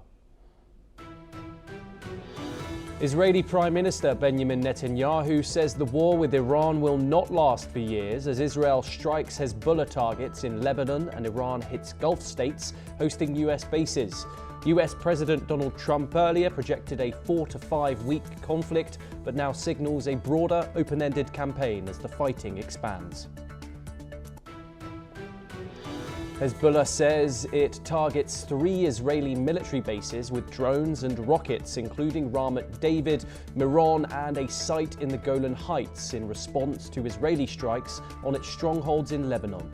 The Iran-backed group says the attacks follow Israeli airstrikes on dozens of Lebanese cities, including southern Beirut. The United States confirms its embassy in Riyadh is hit by drones overnight, closes the facility and urges Americans to shelter in place. Saudi officials say 2 drones cause a small fire and minor damage as witnesses report smoke and explosions in the diplomatic quarter. China denies reports it is providing military support to Iran and says its backing is political and moral, not weapons supplies. Beijing, which relies heavily on oil shipments through the Strait of Hormuz, condemns US and Israeli actions and calls for a ceasefire. US officials say American forces destroy Iran's Revolutionary Guard's command posts, air defense systems, and missile and drone launch sites in weekend strikes. US Central Command says the sustained operations also target military airfields in the Middle East conflict. In other news, at least 42 civilians are killed and 104 wounded in clashes between Afghan and Pakistani forces between February the 26th and March the 2nd. The figures come from the UN mission in Afghanistan as cross-border fighting escalates between the two neighbours. In the United States, former President Bill Clinton tells lawmakers that Donald Trump once said he had some great times with Jeffrey Epstein before their relationship soured. In a video deposition to a House committee, Clinton says Trump raised Epstein at a golf event in the early 2000s, year before his presidency. Donald Trump says the US is not where we want to be on its highest-end weapons stockpiles as forces deploy munitions against Iran. He says supplies of medium and upper medium-grade arms are sufficient, adding wars can be fought successfully using those infantries.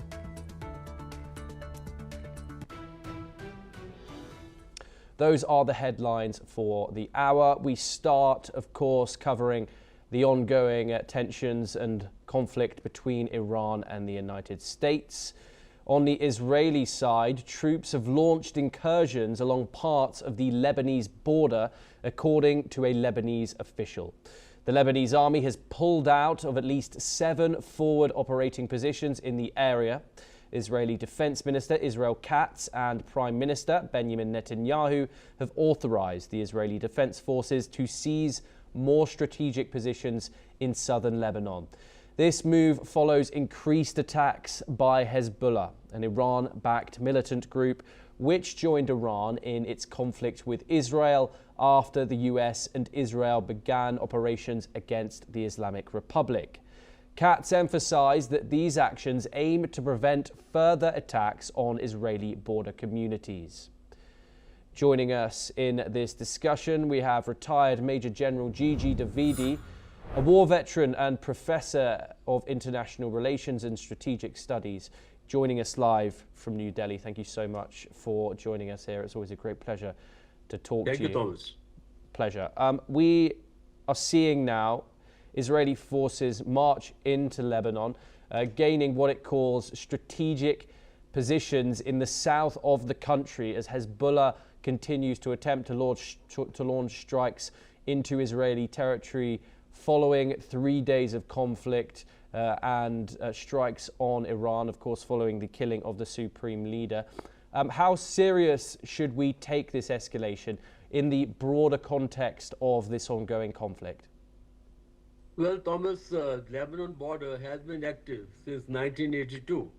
When Israelis had invaded Lebanon, that's the time the Hezbollah was formed, created by the ILGC and the Shia cleric, and with the full support of Ayatollah Khomeini. And again, they had skirmishes in 2006. Now the Hezbollah is a very strong and a proxy which has a strength of about almost 100,000, and it has a rocket arsenal almost from 1,30,000 to 2 lakhs. So therefore, they have been very active from the southern Lebanon, and that's where they have established themselves as a formidable force. And they had a larger aim also to have Lebanon as an Islamic Republic. Now, again, the clashes started sometime in October 2023 when Hamas carried out raid into the Israelis, and when Israelis retaliated, then Hezbollah, as an effort to complement the Hamas, operations against Israel, Hezbollah again came into play, and they have been active since October 2023. Now there are three proxies which are complement each other effort: Hezbollah on the north in Lebanon, Hamas in the Gaza, and Houthis in Yemen. So therefore, this latest skirmish or the latest escalation is again attributed to Hezbollah's loyalty to Iran, because after all they were created by the Iranians and the clerics in Lebanon. So this escalation was expected, because after all these proxies are the frontline soldiers of Iran, and now they will come in to complement the efforts of Iranians to fight the Americans and the Israelis. So this escalation is very much expected, and this is likely to actually gain further momentum and also further escalate, given the kind of arsenal the Hezbollah has. And I think that this border will be very active in time to come. Yeah, and we of course have seen ongoing strikes throughout the year, which the Israeli military has conducted inside of Lebanon, striking what it calls Hezbollah infrastructure, even despite that 2024 ceasefire signed between the Lebanese government and the Israeli one. What are the current capabilities of Hezbollah? Really, are they to be taken seriously even after the war the intense war that was had, and of course the entire leadership that was taken out over a year ago as well? Yes, absolutely. They have been Israelis have taken a heavy toll of Hezbollah over the last since 2023 October, and they have suffered heavy casualties, and also their leaders like Nasrallah and others have been knocked off. But the point is, they still remain a force to reckon with, because as I said, their strength, though it is claimed they have about 100,000, but pragmatically they have a strength of about 20 to 30,000, and they have a fairly good, good arsenal, or formidable arsenal of rockets, and especially the short rockets, and they are well embedded into the southern Lebanon. They have a line of fortification just across the Litani River, and they also have field fortification in the civil areas. Now that is what very, very critical and sensitive, because when Israelis bombard these their fortifications willy-nilly, they have to also engage the civil, civil hutments or the civil population, and that's where there is a big hue and cry of human rights. So I think this has to be taken seriously, because they still have formidable capability to carry on the limited proxy war against Israel and keep the northern border under tension or under operations, so that the Israelis are forced to divert part of the effort to subdue the Hezbollah proxies in the southern Lebanon. Thomas. Okay, sir, do stay with us as we turn over to our next story. We have further developments coming out of the conflict, of course. All eyes are on the Middle East. Kirill Dmitriev, the head of Russia's direct investment fund, has warned that closing the Strait of Hormuz could lead to major disruptions in the global fertilizer market. Dmitriev explained that the strait is a critical shipping route for key components in fertilizer production, with 44% of global sulfur trade and 31% of urea and sufficient amounts of ammonia and phosphates passing through the region. He emphasized that any shipping disruptions could put pressure on the agricultural sector and affect commodity markets worldwide. This could lead to significant consequences for global food production and prices, especially in countries heavily reliant on these supplies. Major General Gigi Davidi joins us once again. The importance of the Strait of Hormuz cannot be underestimated. After all, along with the agricultural products that are shipped through the region, 20% of the world's oil flows through the choke point. How much of a sticking point can you see this waterway being in this war? Well, Thomas, this is one of the aces in the hands of Iranians to close the Strait of Hormuz, given its strategic importance for the supply of oil, energy, and also the fertilizers, as you rightly brought out. In fact, during the last June, when the strikes took place, Iranians had given a warning that they will close this Hormuz Strait, but that was not done because the conflict was called off after a fortnight. But now, as Israelis and Americans are pounding Iranians, now they have this card, I would say Trump card, in their hand, and they can always close this Hormuz Strait. In fact, de facto, there's not much passing, not much oil, or the tankers now passing through, because one of the tankers was hit around the Oman shores, and therefore, right at the moment, there's no tanker movement taking place. Now, once that happens, yes, of course, 20% of the world oil flows through this, and in fact, 50% of India's requirement also flows through this. And coupled with that is the fertilizers, because the ingredients of fertilizer, whether it's sulfur or ammonia, are very important for the agriculture. And this will hugely impact the agriculture, because once there's a paucity of fertilizers, then the production will come down, and this will also have, I would say, cascading effect along with the oil supplies and the fertilizer. This will compound the economic situation, because both energy and the food are the basic needs of the humanity or the world across. And once these two are impacted, there are going to be very high inflation, and also the economies of the world, especially the Asian economies, will take a hit. Thomas. Major General Gigi Davidi, thank you so much for taking the time in joining us here on the broadcast. Always a great pleasure to get your insights on these issues.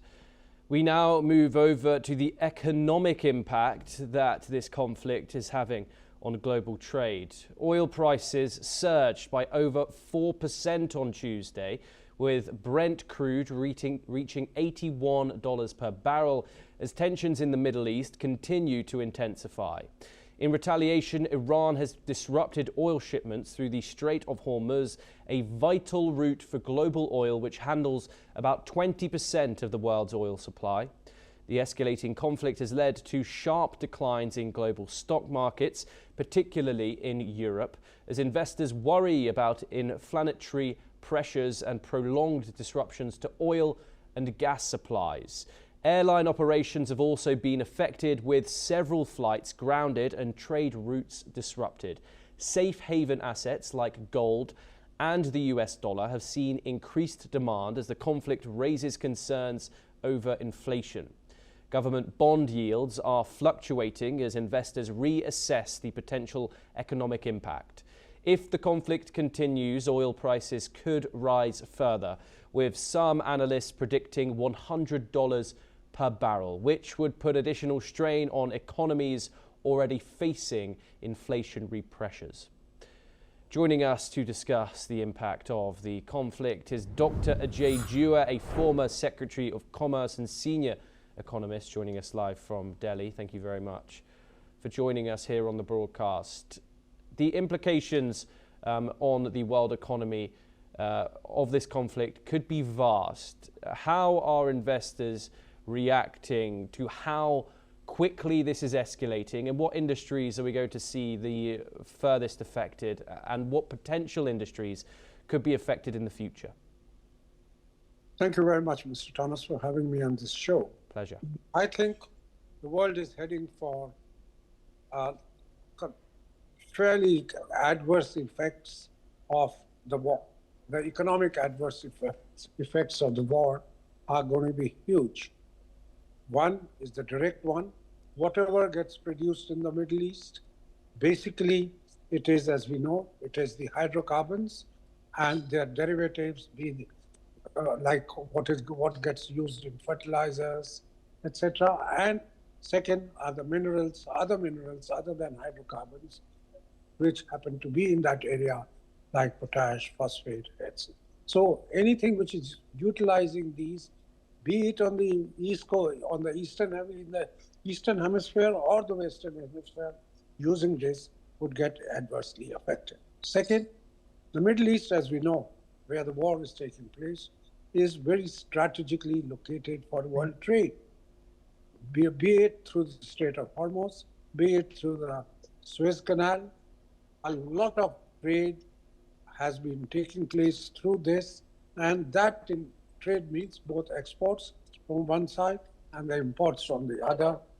All those are going to be affected because of the constraint of the bottlenecks in the movement of shipping movements. We are seeing the effect of it. The container prices have already skyrocketed. $4,000 was the premium per container being quoted yesterday. Similarly, oil, which either these tankers carry or which they use as fuel, already we have seen a 4% increase today and some increase effective yesterday. Going forward, it's just a question of time before the Brent crosses $80 a barrel. And also, the apprehension is that it won't be just $80. If people expect the war to last longer, as is being said by President Trump himself, that it could be 5 weeks now, then getting into a $100 range cannot be ruled out. And what does this mean? It will slow down the utilization of any product which is based on petrol, diesel, or whatever the other derivatives are. So on the whole, the impact of lower trade, higher prices of the products, and capacity shrinkages are going to cause a major, and I hope I'm not exaggerating it, that the world could see the impact of this lasting for beyond the period, the duration of the war. And as such, the expectation by IMF and UNCTAD, World Bank, etc., is that the world growth this year could be around 3%. That was the anticipation. It could well be lower than, it could well be in the region of 2, which I think would hit normal activities around the world. We have seen that effect in the currency prices for India. Already yesterday we saw about 70 to 80 paisa from 90 rupees, 80 paisa getting close to 92 to a dollar. And the prices of gold have shot up. People thought that it will be lower because of this. Surprisingly, for unexpected reason, people have started moving to gold again in the last 2 or 3 days. And the stock markets are already seeing the adverse price of the consequential inflation, the inflation potential, as also the shortages which are in the horizon. Yes. And Dr. Dewar, wading through all the economic terminology, how might the common global consumer feel the impact of this war economically? He would end up, I think the consumer would end up paying more for the same product. The consumer would also be the shortages of essential goods, some immediate, which are ready to consume, some a little later if they are in forms of raw materials or intermediates, and if their availability gets stricken or that gets constrained, they would be ending up both paying a premium for products as well as facing shortages of several products which are of daily use as well as required for various pursuits, including manufacturing. Dr. Ajay Jua, thank you so much for bringing your insight here on NewsX World. It's always a great pleasure to have your explanations on these complex economic issues. We move on now to our next story, and we head over to the United States, where former President Bill Clinton explained in a video deposition that a photograph showing him in a hot tub was taken during a trip to Brunei. Clinton said the photo was taken after his team had worked on AIDS-related issues and while Epstein and Ghislaine Maxwell were on the same flight. The photo was released as part of the Department of Justice's investigation into Jeffrey Epstein, who was arrested on sex trafficking charges in 2019 and later died in prison. Clinton denied any sexual activity with anyone in the photo and has repeatedly said he regrets his association with Epstein. We have some breaking news coming in. The Israeli military has struck Iran's presidential office and Security Council building, marking a significant escalation in the ongoing war. On Monday, Israel also hit multiple Iranian intelligence offices and Quds Force headquarters, intensifying its military pressure on Tehran. Meanwhile, US President Donald Trump has signaled that US strikes on Iran could last longer than initially projected, raising concerns about potential troop deployments and escalating military actions. We finish with some news from the tech world. Elon Musk's social media platform X and his AI startup XAI are set to repay a total of $17.5 billion in debt, according to reports. Morgan Stanley, managing the debt for both companies, has informed leaders that they plan to pay back the full amount. XAI's $3 billion high-yield bonds will be redeemed at a premium, reflecting the debt's expectation duration. The companies haven't disclosed where the capital is coming from. The repayment comes after significant corporate moves. In February, SpaceX required XAI for $250 billion, giving the aerospace company more flexibility to restructure XAI's capital. Well, that's all that we have time for this hour. Keep watching NewsX World for more international news updates.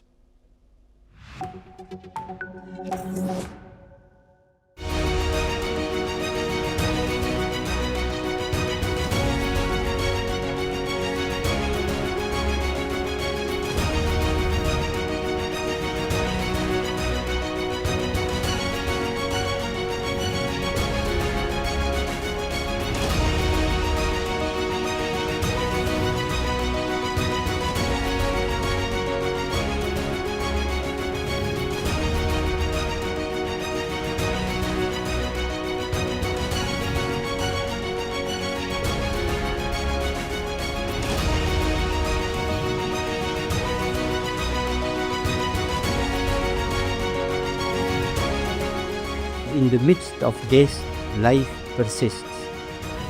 In the midst of untruth, truth persists.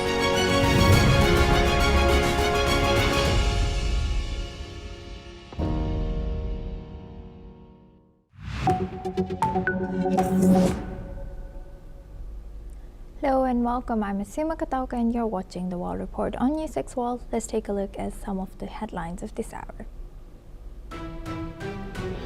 US President Donald Trump has stated that the US attack on Iran is advancing ahead of schedule, but warned that the conflict could last longer than the initial estimate of about a month.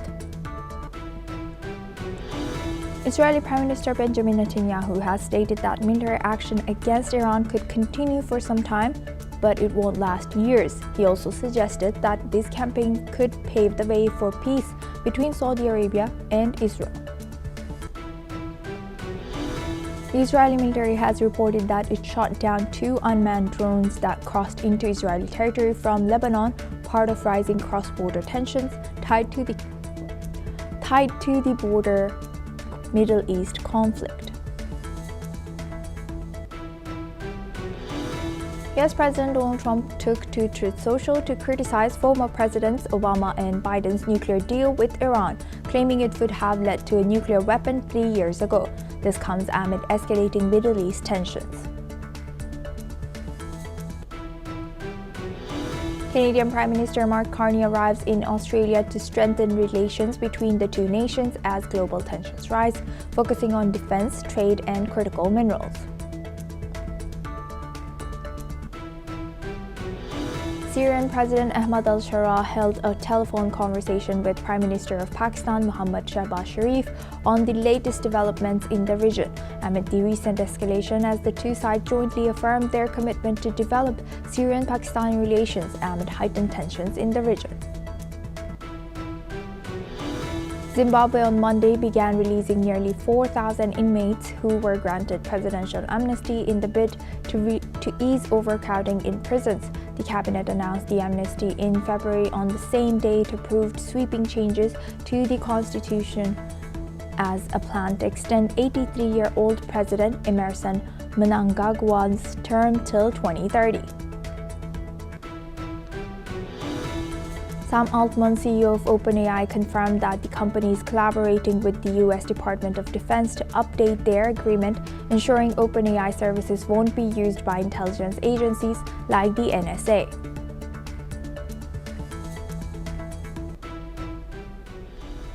Now we start this hour with U.S. The U.S. Embassy in Iraq has ordered non-emergency government employees to leave the country due to escalating security risks. Now, taking breaking news from Iraq, the embassy has also issued a travel advisory urging staff to avoid using Baghdad's international airport because of safety concerns.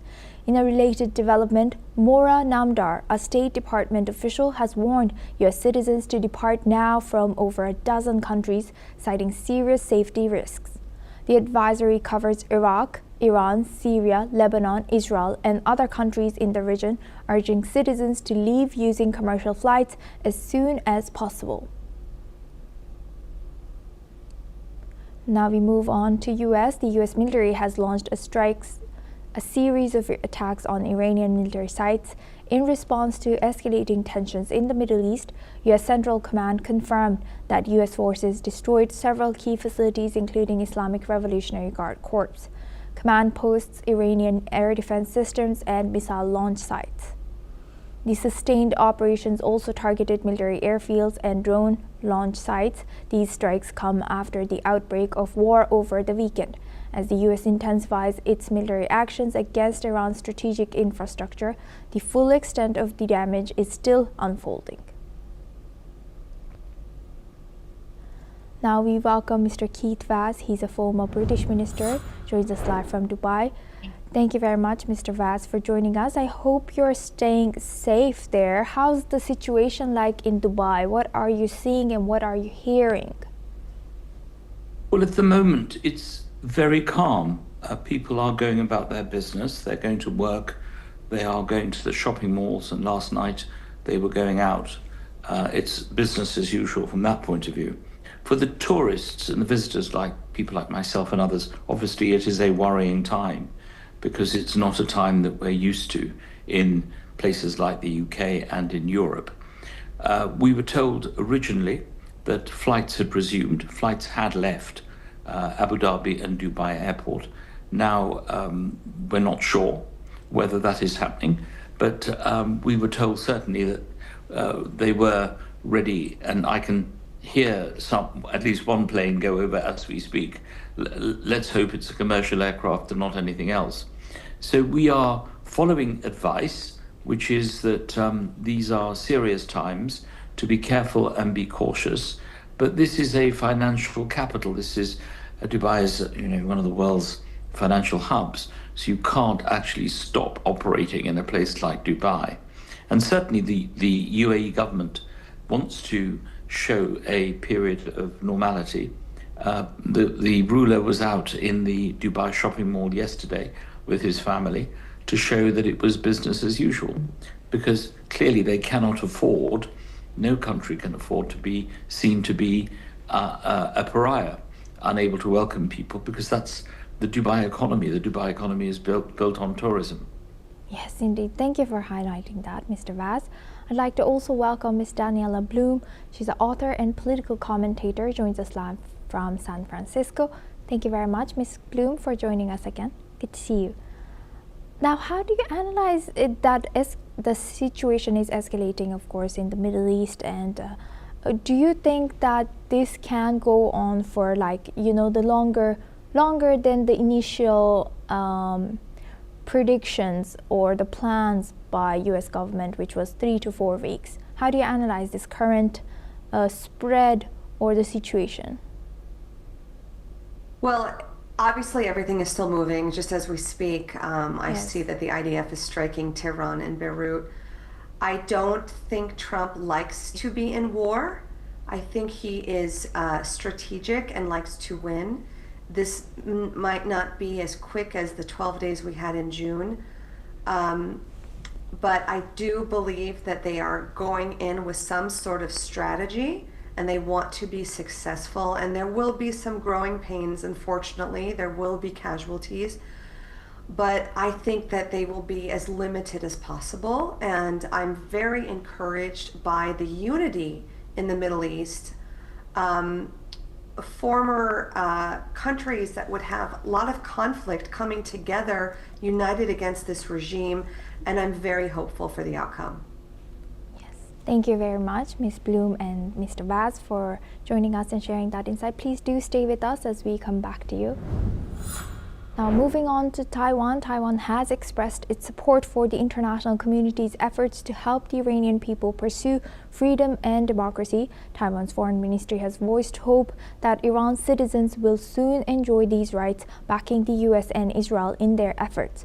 Taiwan has also condemned Iran's recent missile and drone attacks in Qatar and the UAE and other Gulf nations. Let's listen in. 台湾作为国际民主社会的一员，我们支持国际社会协助伊朗人民追求自由民主的努力，希望伊朗人民也能早日享有自由民主与人权。外交部并谴责伊朗在近期所采取的无差别军事攻击。目前中东地区如阿拉伯联合大公国以及卡达等多国的领空关闭，所以滞留在当地的国人务必要提高警觉，并且耐心等候空域重启，同时也要遵守当地政府的安全指引。Now we welcome back Ms. Daniela Bloom. She's an author and political commentator. Thank you very much, Ms. Bloom, for staying with us.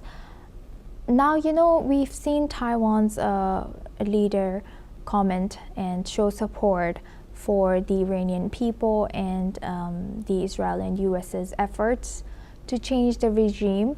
How do you think that, you know, also yesterday we saw Ukrainian President Zelensky cite something similar? Or do you think that President Zelensky and Taiwan sees some similarity in or their own reflection in Iran? There will be a redistribution of power. It is not a coincidence that Venezuela's Maduro was targeted and taken out. Venezuela has been a source of oil for Iran. When you weaken Russia and China's abilities to get oil, that will impact other countries like Ukraine, like Taiwan. It is all interconnected. So a redistribution of power is very, very important. Thank you very much for sharing that, Ms. Bloom.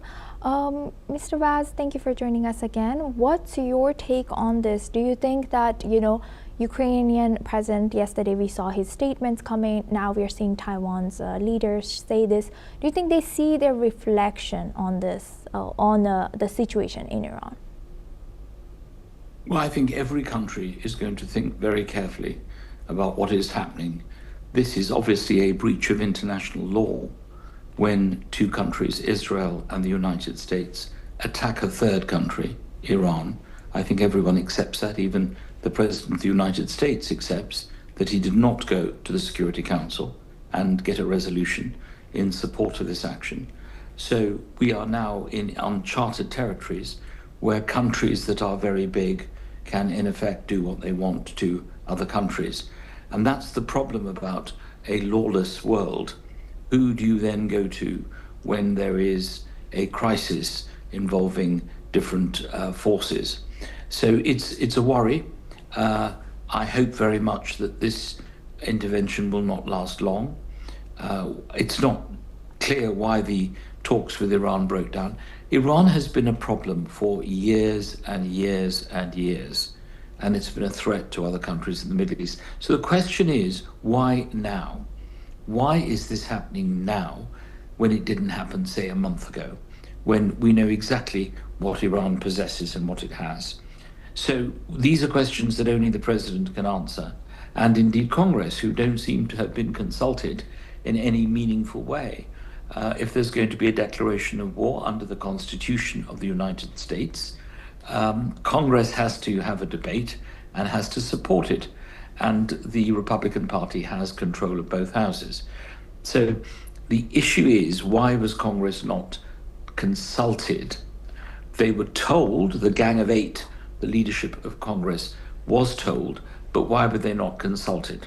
So it's illegal. It's an illegal war that is unconstitutional. What flows from that is what happens after that occurs. Somebody needs to bring everyone to the table. Is it the UN? Is it someone else? Someone needs to act as the honest broker in these circumstances to let both sides pause and then decide what they need to do. Thank you very much. This is the problem we face. Yes. Mr. Vaz, thank you for sharing that. Building on that, I would like to welcome back Mr. Bloom. Ms. Bloom, what's your take? Do you think that UN is capable right now of realistically bringing these two back to the table? To me, it seems like Iran, it would be very, very difficult or challenging to get Iran's trust back to come into negotiation table, regardless of who is mediating. And I think the U.S. does not trust the UN. I don't think they are the ones for the job. We talk about international law being broken time and time again. That's exactly what the regime of Iran has done. They signed a treaty saying that they would not have any nuclear weapons, and yet evidence, Steve Woodcock just came out and said there was tons and tons of verified evidence of nuclear weapons, even though they signed that they wouldn't. So I feel like you cannot, in the Middle East,